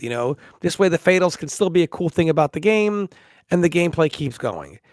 obviously it's not perfect, but it's just some ideas I had. All right, so can I say how I would want the next MK game to play? Sure. Yeah, can we like just again Yeah. just So can we kind of keep it like reasonably short? yeah. Just to So be my fair? Go game ahead. would be slower than MK1, more cinematic. Would feel like you're watching a 4K movie while playing. Okay, As far as now you're trolling. no, hold on. As far as the mechanics we're bringing back, it's going to have fatal blows, 1-bar armor launchers, wake up rolls, 2-bar Dude, I breakaway, thought you wanted 2-bar breaker. Because why not both? Hold on, up block, and a new move called down block, where you auto parry any lows for a full combo. It's going to have a run button. You can also run backwards, and you Yo, can I even like run in that. the air. It's going to have interactables, cameos, and variations at the same time. I also want input bug to come Yo, back, meter drain interactable. glitch. Hold on. 40 to 50-second combos because we need the matches to feel even more hype. I also want crush and blows Oh on my down one god. pokes, and I want crush and blows every time you get hit by a projectile. This sounds Also, like Cherny's- every time you take a throw, you get launched in the air by Sark Spawn. And finally, the cherry on top, bring back Rage from MKR's DC. There you go. This would be the best MK game ever made. It would be perfect. Oh my god. Man, thanks for wasting everybody's like what 20 minutes, 20, 25 seconds of their lives. Okay, well, what about you, Dave? And then we'll have Cherny go. All right, let me say this, and I want all of you please be as brief as possible to comment. I see fighting games in terms of like defense versus offense, and I think Tom does as well. Zoning versus um uh zoning versus rush down, turtling versus rush down. However you may put those terms, whichever terms you want. But I like a lot of Tom's suggestions. I actually do like MK9 as a basis, but again, the game is so, as I think all of us have been like so inherently flawed, like you can't really pick and choose. But I do like the anti-air system. I do like the movement. I do like the shorter combos. I do like the wake up system. I do like the active frames, etc., etc. I think there's a lot of good stuff to take away from that game. So hopefully you guys have made it this far and actually listened to the full context of what I'm saying about the game, just like cherry picking data. However, I do not think something like Kenshi's zoning and Kenshi's armor and Freddy's fulls can exist in this day and age. I think that would get nerfed immediately. So here's what I'm suggesting. The modern zoner should either play something like JP or slightly worse zoning with armor. That's my solution. Dave, why do you love armor so much? Dude, it's because it gives the modern audience the full perception that there's interactions, right? And I feel like you guys look, man, I respect all you guys. You guys are smart, you guys are great players. I've played all of you, but I feel like you guys don't understand, like, especially Rio and Tom don't really understand what the modern audience wants. Like, you have to have You're right. The interactive. modern audience loves armor. They want armor. They want every game to be full of armor. You're right. You're so out of touch. Well, Holy, I can't believe you just said that. okay, hold on a second. Okay, yeah, but they want to play ultimate. Good job, Rio. The point is this. I mean, look, say what you want about Ultimate. At least the game doesn't have armor.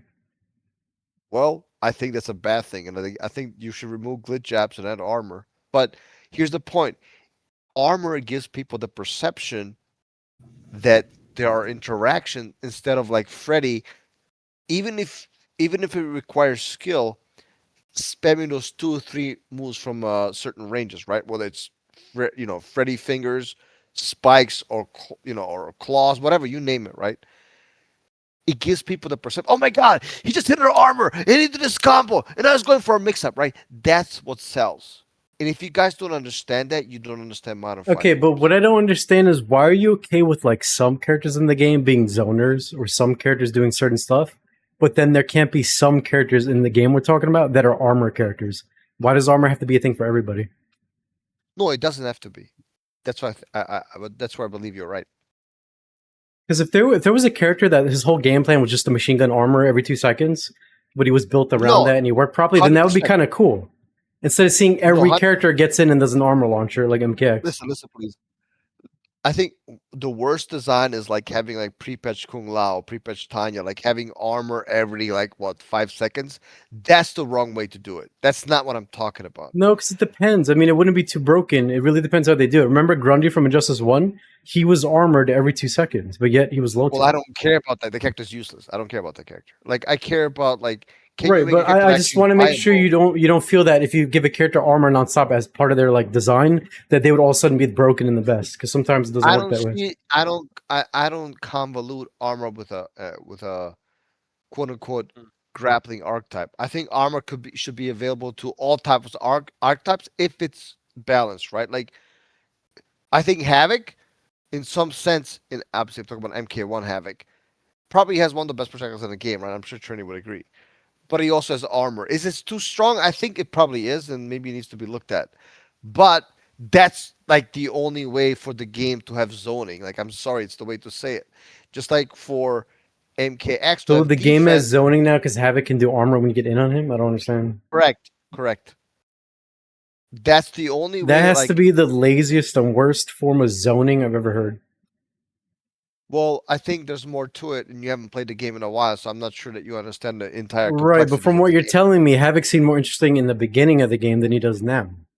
Because from what I've been I hearing is highly all you beg do to is mash differ. armor and you do 50-50s, and that's what Havoc is now. Well, actually, his 50 is one of the weaker ones. It's not. That's not what makes him strong. Ironically, what makes him strong is his ability to convert and his ability to play strong defense with armor, which essentially, like, yes, I'm describing Tremor, and I like the gameplay style. So if that's not allowed to exist, then whatever. You guys can have your fighting games. You can play your whatever unicorns. But like, No, I that's like allowed to that. exist. The problem is this is all that exists recently in so many games. Not Games really. nowadays are like you said, they're all about offense 50-50s and armor, are they not? You just talked about that earlier. It depends on the game. But can we give Cherny the last word and call it off? Is that okay with everybody? Of Yeah, course. go ahead, Cherny. Yeah. Go ahead, Cherny. Yeah, but by the way, I agree with Dave Rio. Like Street Fighter 6, everyone at the highest level agrees that defense is like pretty powerful and really rewarding in that game. So like that's an exception. You even got top players now complaining the defense is too good in that game. So that's not necessarily true. I actually think most fighting games are starting to deviate away from that design philosophy. MK is just kind of behind everybody else, I think.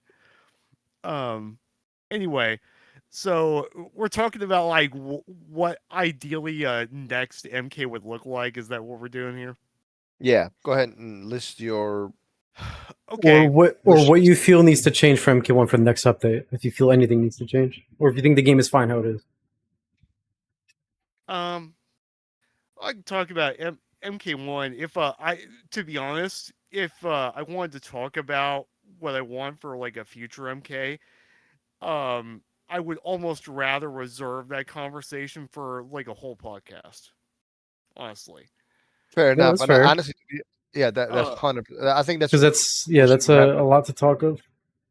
and like if you wanted to do that in the future and me come back on and do that, I'd be into that. So I'd kind of rather talk about MK1's future, especially because I am kind of hoping that there is a patch coming. The Combat League season ends this Tuesday, and typically they've patched the game when the season ends. That's been a pretty consistent pattern. Um, Bad news. hmm, what? Bad What? news, brother. I don't know if you know the Bro, times we live in, man, but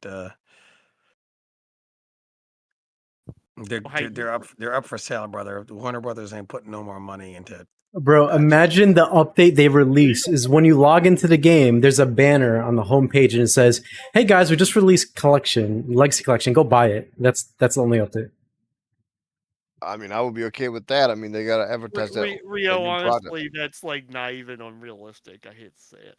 Anyway, so let's see. What do we think the game needs done to it, if anything? Well, I will say this: I do intend to keep playing the game until the next one comes out. I do like it enough to keep playing it. I do want one single change for my character, and it's the fact that Ford 3-2, that's his low into overhead string, is full combo punishable on block by them up blocking it.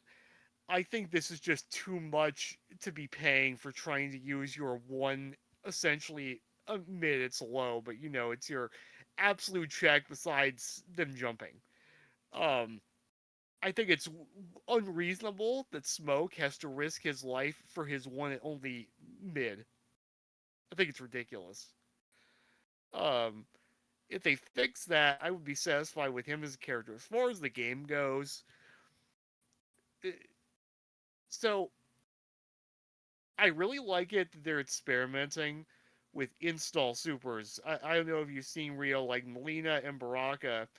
They have these alternative fail blows where they're able to do cancels and the cancels and the cancels. Have you seen that stuff? See, Cherny, I was hoping earlier when you were asking me like, what do I not like about MK1? What do you dislike about it, so on? I was waiting for you to ask me what do I like about MK1, so I could talk about some of that. But sadly, I never got Well, asked that question. well, personally, I assume if you're just not playing the game, then you just don't like it enough. That there's probably nothing it's good enough to draw you back to it. That's why I didn't ask. Yeah, but no, there's some stuff that, like, I like that they removed interactables. I thought that was a huge plus. I like that they got rid of the meter burn mechanic, which, by the way, I forgot to mention for MK11, but that was one of the worst mechanics ever. The meter burn mechanic, terrible mechanic. So I'm glad they got rid of that. Yeah, I'm But not a as fan of far as yeah, it was just it's just pretty scrubby. If I think if you're gonna use meter, then commit to it or not. Don't just do it on block. Be like, oops, you blocked it. Meter burn. Oh, I hit you by accident without realizing. Meter burn combo is just so lazy. But anyway, what I was gonna say, the coolest thing about MK1 when I played it were things like Johnny's star power, which reminds me a little bit of the heat mechanic from MK11 Jax, but they expanded on a little bit more. And I did see that little video that they released from Lena Baraka, the installs. I think that's cool. And in my opinion, they should give something like that to every character in the game, not just Melina Baraka. So Yeah, I I do was like gonna that say stuff. that's what I was gonna say. I would like it if they could figure out something to do with every character that was like that in the future in general. I hope that they experiment with their supers beyond just damage supers.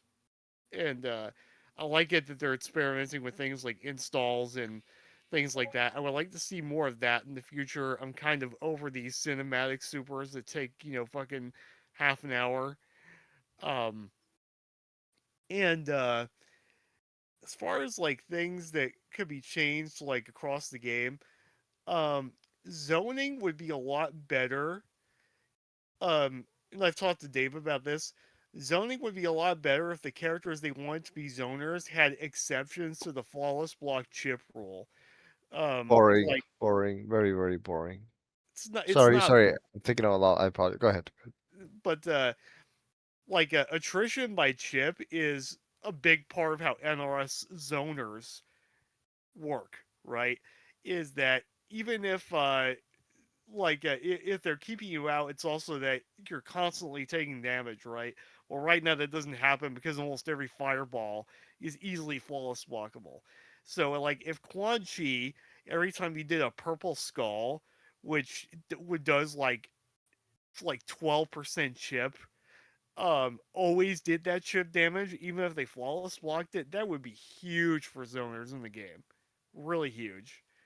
So like Shang Tsung, him, Rain, characters like that. Rain, yeah, Rain with his 35 frame projectiles. Dude, Uh, you guys don't understand zoning, especially not you. I think Tom and Rio to like, dude, these. Dave, I'm just tempted to leave. Like, dude, right now, like you're so dumb. Like, dude, zoning doesn't work like that in this Wow. game. It just doesn't. Here's how zoning works in almost Dave, exclusively. Dave, can you be quiet? It's my turn to speak. I Anyway, know, but can you talk about realistic things, not what you would pull out of your ass that they're never gonna do? Like, can we at least have some type of sense of reality? Can we at least have that? no, no. Okay, So, fair enough. They go rant about your unicorns. What else um, do you have in mind? so, I would also give chip exceptions to like certain cameos too. Like for example, if Frost's rush punches, if those did chip damage that was just inescapable, that would be a big deal. For example, um, I would also like to see her, for example. I know that NRS is terrified of giving this kind of thing to that cameo, but I think they need to do it. They need to make it so you can do the wall into the orb as an ambush. They just need to pull the trigger on that. Um, The Let me two think bars, what right? else.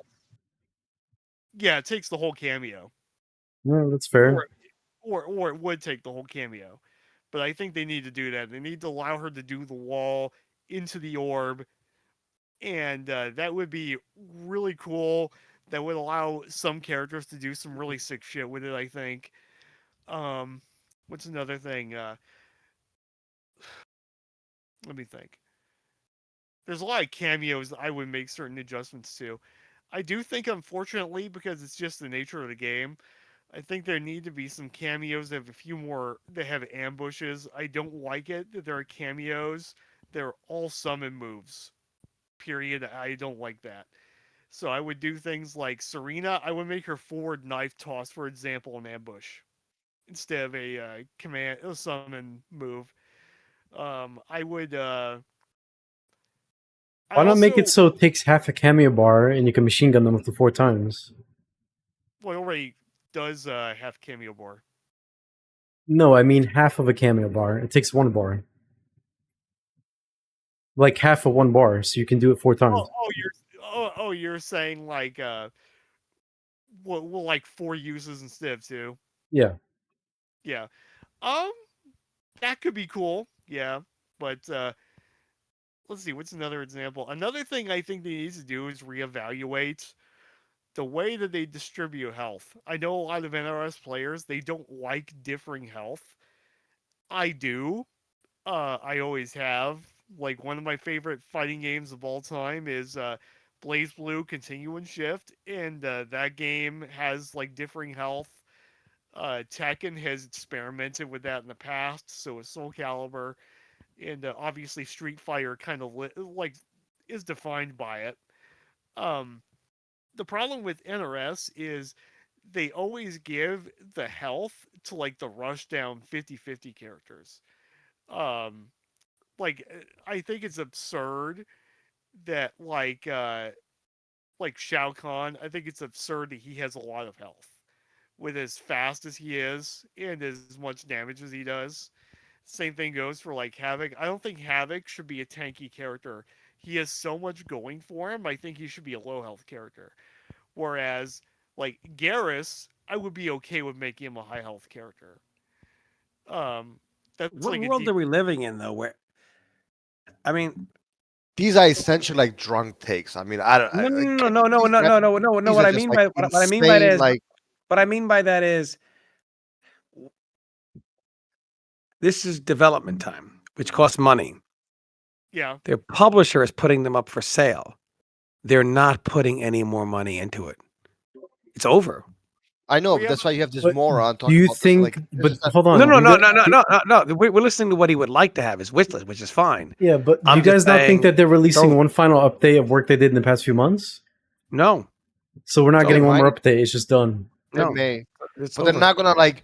Oh, let's make Gears have more health. It's like, what are we talking about? Like, what? This is just a complete waste of time. No, I mean, no, no. He can have a wish list, which is fine. I'm just saying that. I mean, that's all I Well, can do because, like Cherny, I said, The reason why some of these characters are supposed to have more health is the logic behind it is you're playing this up close character. You generally have to get in and weave through zoning and take more hits to get to your opponent. That's why usually characters like Yeah, that are given more HP. that's why Zangief has more health. Yeah, yeah, but that's typically not like the philosophy in other fighting games that do different health values. it's exactly why. Yes, it is that philosophy. Yeah, that is that philosophy. It's like with Zangief or T-Hawk. Like, uh, guys, I have to. I'm just gonna leave right now. I can't listen to more of this garbage. I'm out. Anyway, In general, I just want to say, like, for all people listening to this, you have to understand, like, it in the MK community, it's tough to talk because whenever we talk about things from other obviously we would all three of us and even Dave as well, we'd like to see a combination of a lot of the things that NRS has done. NRS has not particularly done an amazing job in one Mortal Kombat game. However, there are bits and pieces of things that are very good, in each MK game, be it 9, X, some from 11 even, unfortunately. Well, I don't know about 11. 11's got a lot wrong. Throw out all of 11. No, let's not. And then even 1 in some aspects, But whenever you talk about things from other games, the community reacts in a manner in which they believe you are saying that you want a carbon copy of that game, and then they roll it into, you're a get off my lawn, whatever. It's very hard to have a conversation. Things did get derailed, and I do think in the future we just need to stop like the gotcha stuff. Like I agree, but with this episode, the problem is when you were explaining MK9, and one of the things you like about was not the comeback mechanic.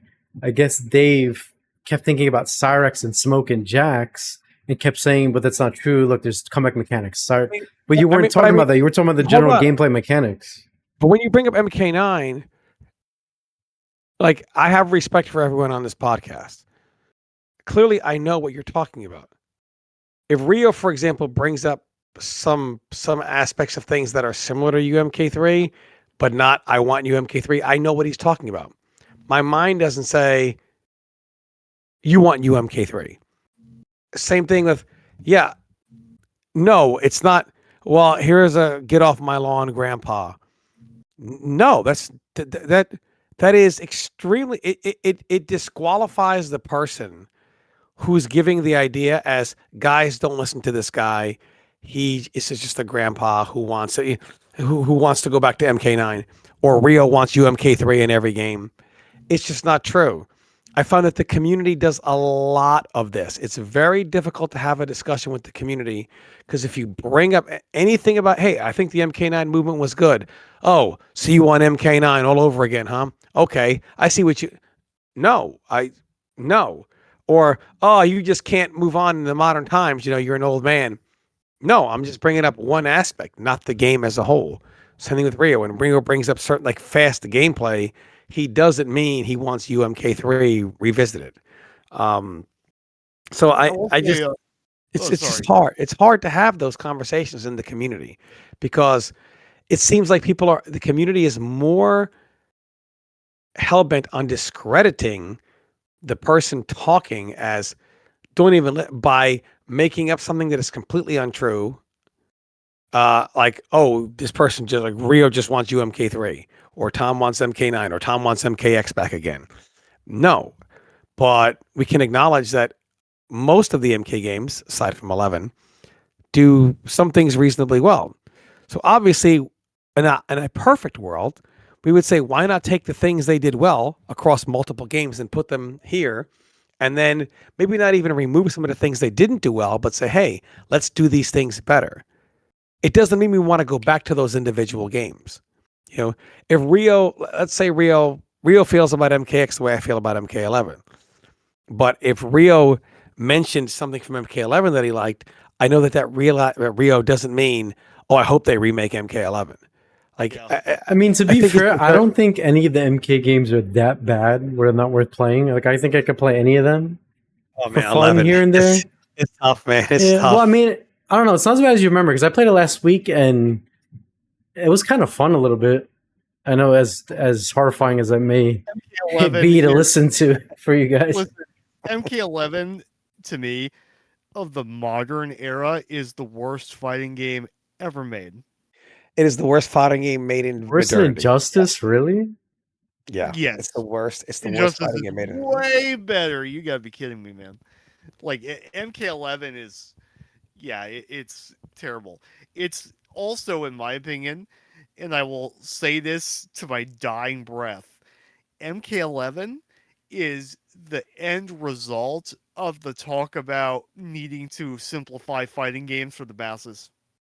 That's what it looks like, is MK11. I agree with Chernyy. I think developers correlate casual to being a stupid person. Yeah. That is a problem. I feel Ed Boon is worse than any other one on this one. A true story is when I went there for MK9 and I was talking to Ed Boon about the inputs or whatever, and how you can hit down forward sometimes and get a fireball. It's like the angle. Yeah. And Ed Boon goes, "Oh, well, it's designed like that. I don't want somebody, can't they don't want to play my game because they can't do a fireball." And I'm like, Ed, the way you get people into a fighting game is not make it easier to do the fireball. It's teaching them how to do the fireball properly. Then they and it's like, well, like an MK1, MK2, I mean, like Liu Kang, all his moves are forward. So some guy could get on the machine and Ed starts doing with his hands like he's mashing forward in the buttons. And they're like, what the? And moves are coming out. And I'm like, now I understand. Now, in that moment, everything made sense to me with Ed Boon. They believe that a casual is no different than that guy who goes to the arcade machine, puts his 2 quarters in, and is mashing all the buttons and directions. What am I going to do, man? No. Casuals today get a very good understanding of a fighting game. Most casuals can play fighting games at an above average level. So it's a big mistake to correlate being casual to being a stupid person. Yeah, the casuals, they come online, they mash their buttons, they don't know the frame data. No, most casuals know most of the frame data. Like, you've got to stop thinking casuals are stupid. When you made frame data accessible, they learned it. Like, it is rare to find someone that plays in Combat League that at least even makes it to an average level that has no idea what frames are, doesn't know what punishes are. That's stupid. Like, but developers, especially Netherrealm, correlate casual to being stupid. So we have to dumb everything down. I also want to say one more thing about like the way they design their games too, and I don't know if like Rio or Utah will get what I'm talking about. So we spent a lot of this podcast talking about things that don't feel good.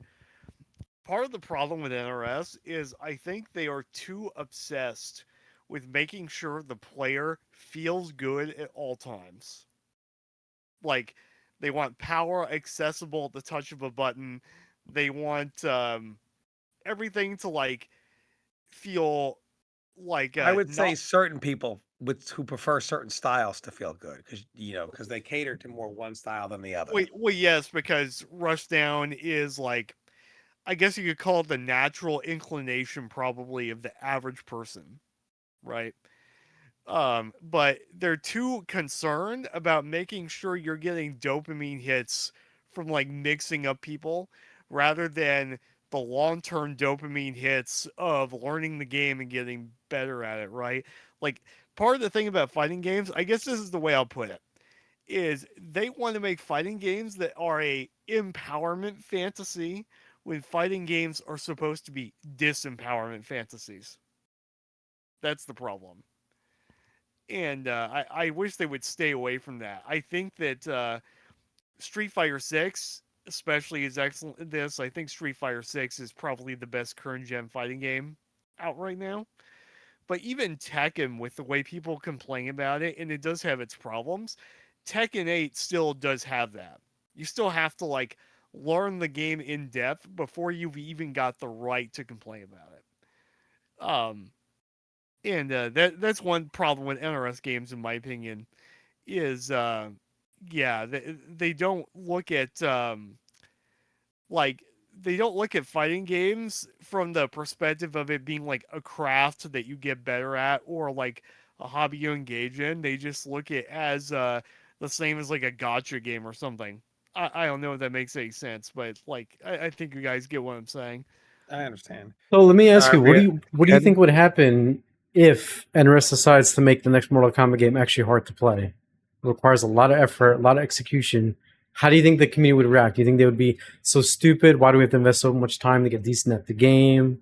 Why is everything so complicated? Why do we need so much practice to do combos or strings or pressure? How do you think people would react?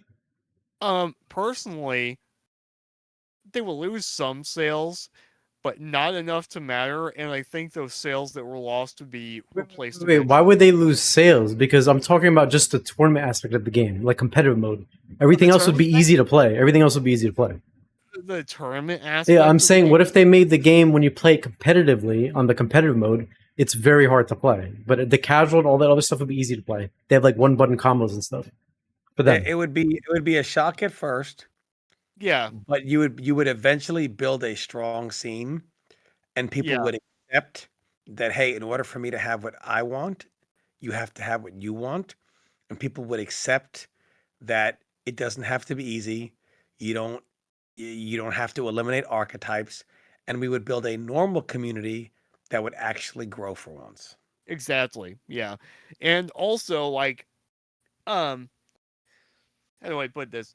I will tell you this, Rio, in my opinion, and this is a super hot take, of course.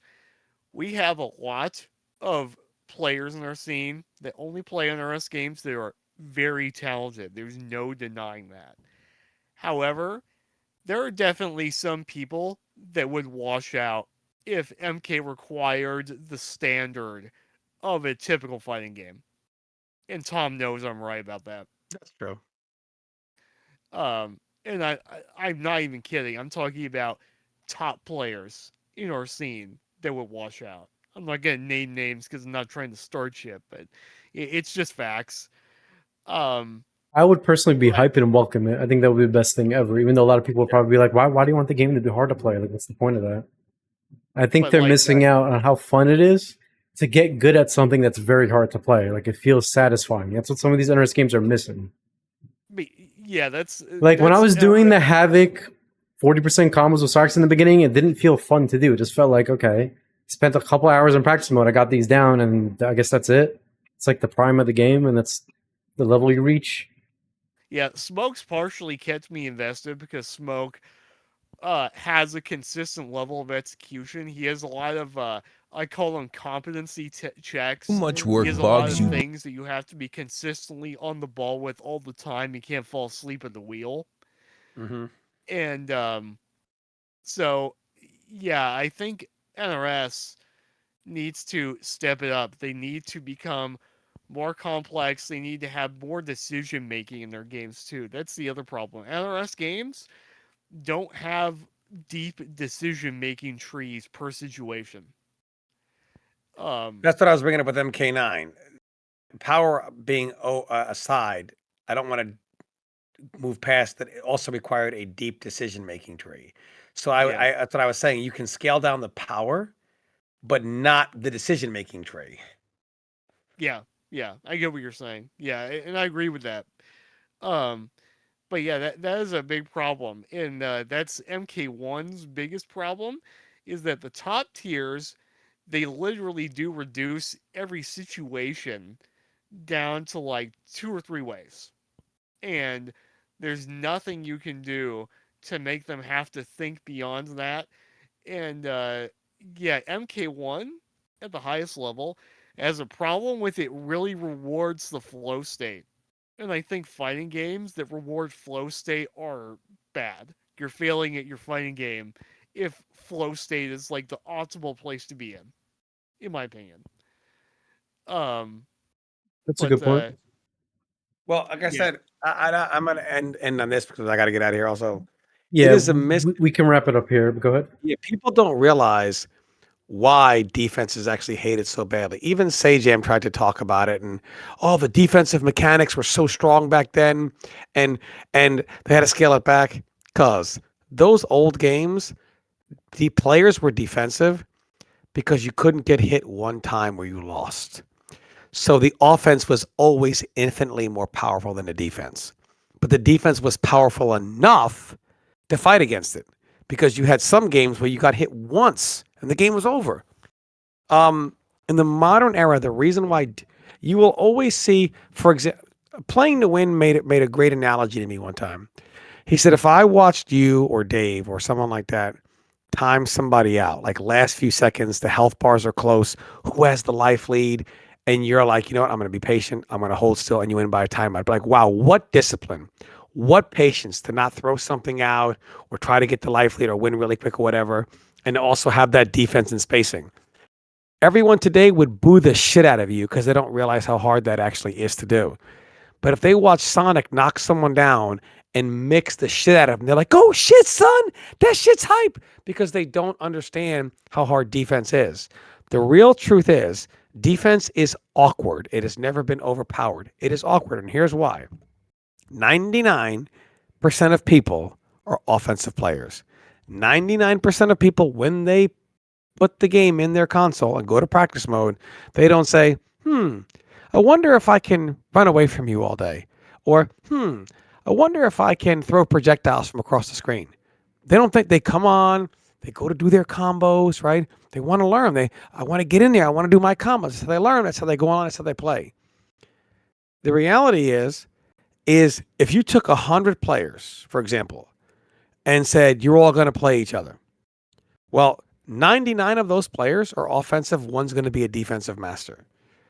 Those 99 players are always going to be used to offense versus offense, right? So when those 99 players play any one of those 99, yeah, it's all the same. Offense versus offense. Good shit, good shit.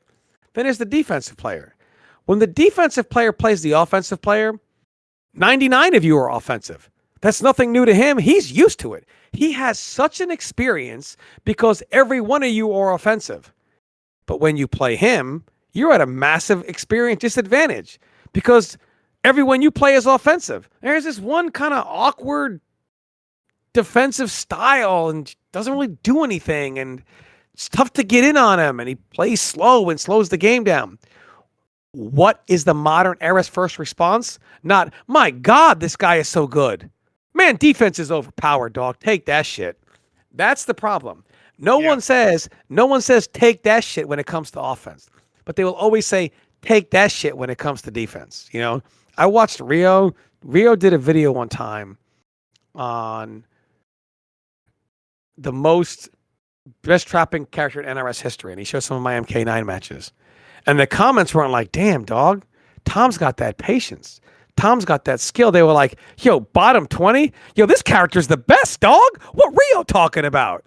And I was in the comments because they don't understand how hard defense is to play. And defense is not a matter of it being overpowered.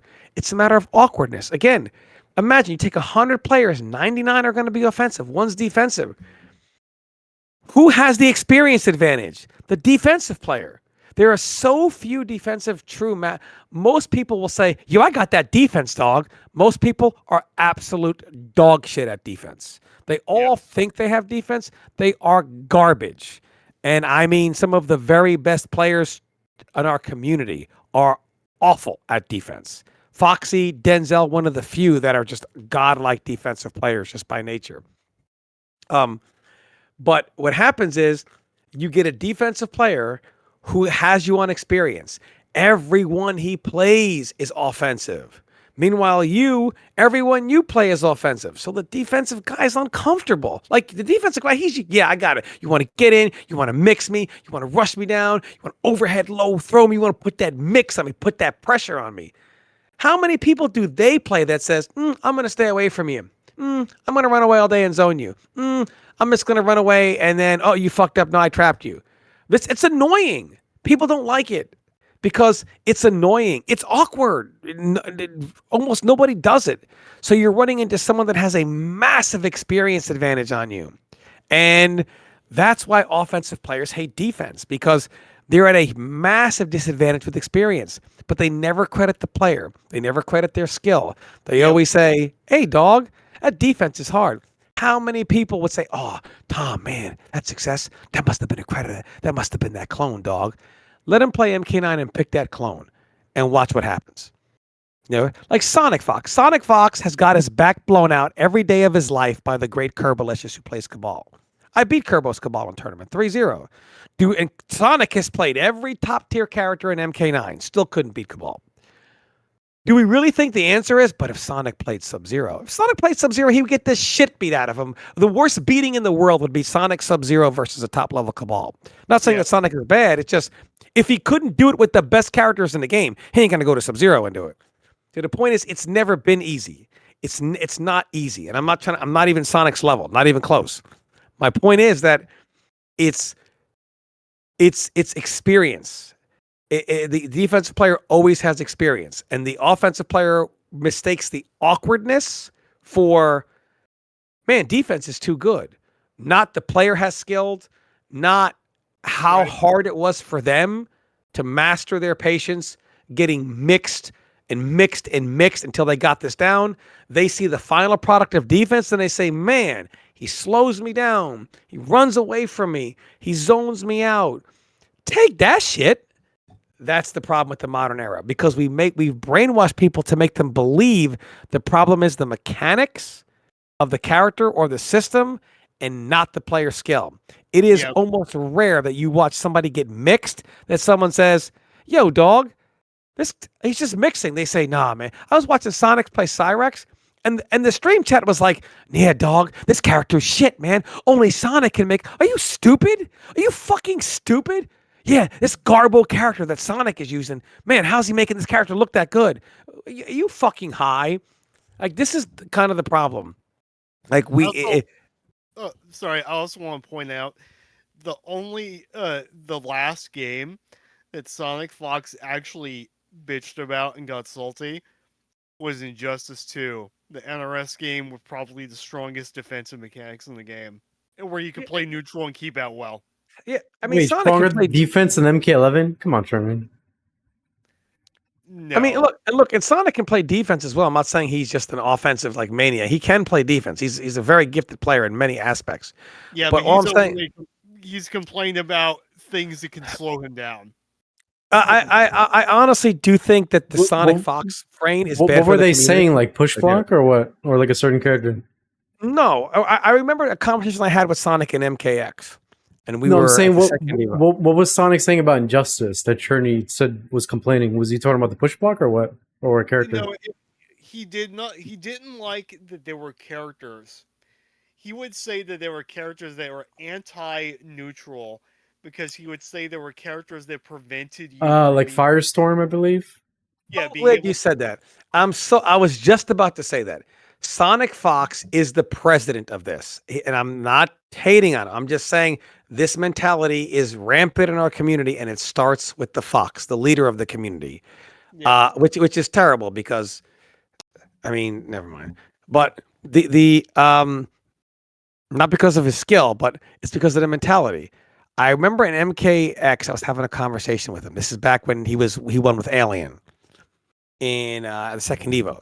And he goes, yeah, man, Sonic used to bitch about stuff, the clone especially, constantly. Rio, you remember this. In fact, here's the true story. I went to Fatal 8, and Ultra David actually corroborates this because he's dumb, he fell for it. I went to Fatal 8 and beat the stuffing out of Sonic. I beat him so badly. I didn't even want to play him. I said, hey, man, look, you don't even know the game yet. He complained nonstop about Sub-Zero. And I said, hey, man, isn't it possible that it's your first day on the game and you just don't know what I'm doing and you don't know the game and you need to like level up and learn it? Like what I'm doing is not broken. And he goes, no, you can't have it. It was so bad that Rio and Eddie Pistons called me the next day, and Rio and EP were like, dog, what are you doing? And I'm like, what are you talking about? They're like, you want to get that shit nerfed? So Rio and Eddie Pisty says, it was because on Twitter we saw what people were saying, and at first I didn't believe you when you were saying that until you showed me a recording. And I was like, whoa. Yeah. So and Sonic was going like crazy. So Rio and EP called me the next day, like, hey man, people are talking about this. Like, yeah, it was Sonic Twitter. Yeah. So they were like, hey man, you got to play him and you got a job to him over and over and over again. And I was like, man, I'm not doing that shit. And EP was like, man, you got to do it, man. You got a job to him, or you got to make him think like he figured it out and it's not that broken. So I'm like, okay. So what I did was I played him on the 360, and I can't use the pad anyway, so I didn't care. I wasn't even doing combos, but he was just beating me over, and he was like, yeah, I figured it out. And Ultra David's so stupid. He's like, yeah, Sonic's so good. He figured it out in one day. Ultra David, you are a stupid ass. Like, he's so dumb. And like, so I'm because all he was doing was complaining about it over and over and over again. And then when the game came out, Sonic was on Twitter constantly campaigning for nerfs while he was saying he didn't mean nerf it. He just meant, whatever. And actually the first ESL, he lost to a player called Killstreak, in which he threw his pad against the wall and said, I hate Sub-Zero. People don't remember those Sonic moments. But they did, and I didn't care that they toned Sub-Zero down. It was the point of the conversation I had with Sonic at the final Evo, where Sonic goes to me, I just want you to play 2 seconds of neutral. And I go, Sonic, you are ramming 3/4 screen normals down my throat, and you want all the time. And you want me to have a 2-second positive neutral. I want you to have a 2-second positive neutral. You don't play any neutral. You haven't played neutral in your life. And he's like, well, I'm like, you're ramming half screen normals down my throat. What Welcome neutral? to MKX. Yeah, I was like, and the problem is what people will do, Sonic and those that follow that mentality, and I'm not insulting his skill. He is one of the 3 greatest fighting game players to ever live. And if that's not high enough praise for you, then you're a retard. Again, I just said he's one of the 3 greatest to live. That sounds like pretty high praise. So he's like Michael Jordan category of fighting games. But my point is that they will mask anything they don't like as, that kills footsies, that kills neutral, where none of them are playing neutral. Neutral is not even played in fighting games anymore. It's not. Newsflash, neutral, not played in fighting games. Everything is skip neutral. Everything good is skip neutral. Everything that people are doing to win at the highest To level. be fair, I don't remember anyone referring to MPX as even a neutral-based game. It really wasn't. Yeah, Sonic was like, I just want you to play 2 seconds of neutral. Dog, you just won with Alien. I get what Sonic is saying, but back then during MKX, like MKX was one of the least neutral-heavy games probably out. And whenever players don't like something, whenever Sonic doesn't like something, and a lot of people have followed this mentality, they use the rationale of, it just kills the neutral, it just kills the footsies. And no, this is what people do. Not realizing that well-played neutral and footsies does exactly what he complains about. Yeah, so I mean, whenever people say it just kills the neutral, it kills the footsies, what the fuck are you like? There would be people when MK1 came out that complained about the clone possibly killing neutral. Meanwhile, they're using whatever in a Cyrex, and I'm like, what are you doing? You're throwing out God knows how far ranged moves in the Cyrex, and then doing whatever the fuck you want afterwards. Doesn't that kill neutral? No, no, diddle, no. I mean, come on, man. Like, and I love diddle, but dude, like, it's obvious. It's like people are off all the tactics at the highest levels kill neutral. That's why they're so dominant. You know, like, duh. And I can't wait for people to play neutral when Legacy Collection comes out, because man, is it going to be good to watch. So like, and MK2 especially. I'm joking, by the way. That game has no neutral. It's all like it's MK3. No. But again, it's used all the time. I don't like this. It kills neutral. Get it out. This is the problem. Anything defensive is considered neutral killing because people just don't like it. Anything people don't like is like, remove it in the name of footsies. Remove it in the name of neutral. Doesn't that kill the neutral? Oh my gosh, man. It's ridiculous. Those people are so clueless as to what actual neutral and footsies looks like. It's crazy too. And that's one thing too. Like, I don't know if Sonic knows what that actually is either.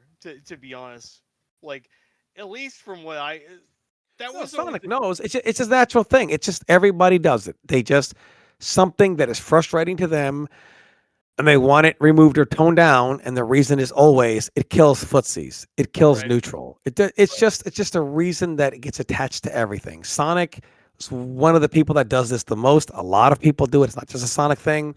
Whether they're following him as his lead, I don't know. But it's just stupid. You know, it's stupid. It's stupid to have that mentality. I've been accused by people of spamming neutral before. What does that even mean? Can you explain that? What does that mean? You just like wait for the opponent to come to you? Right. That's spamming neutral. I've been accused of that.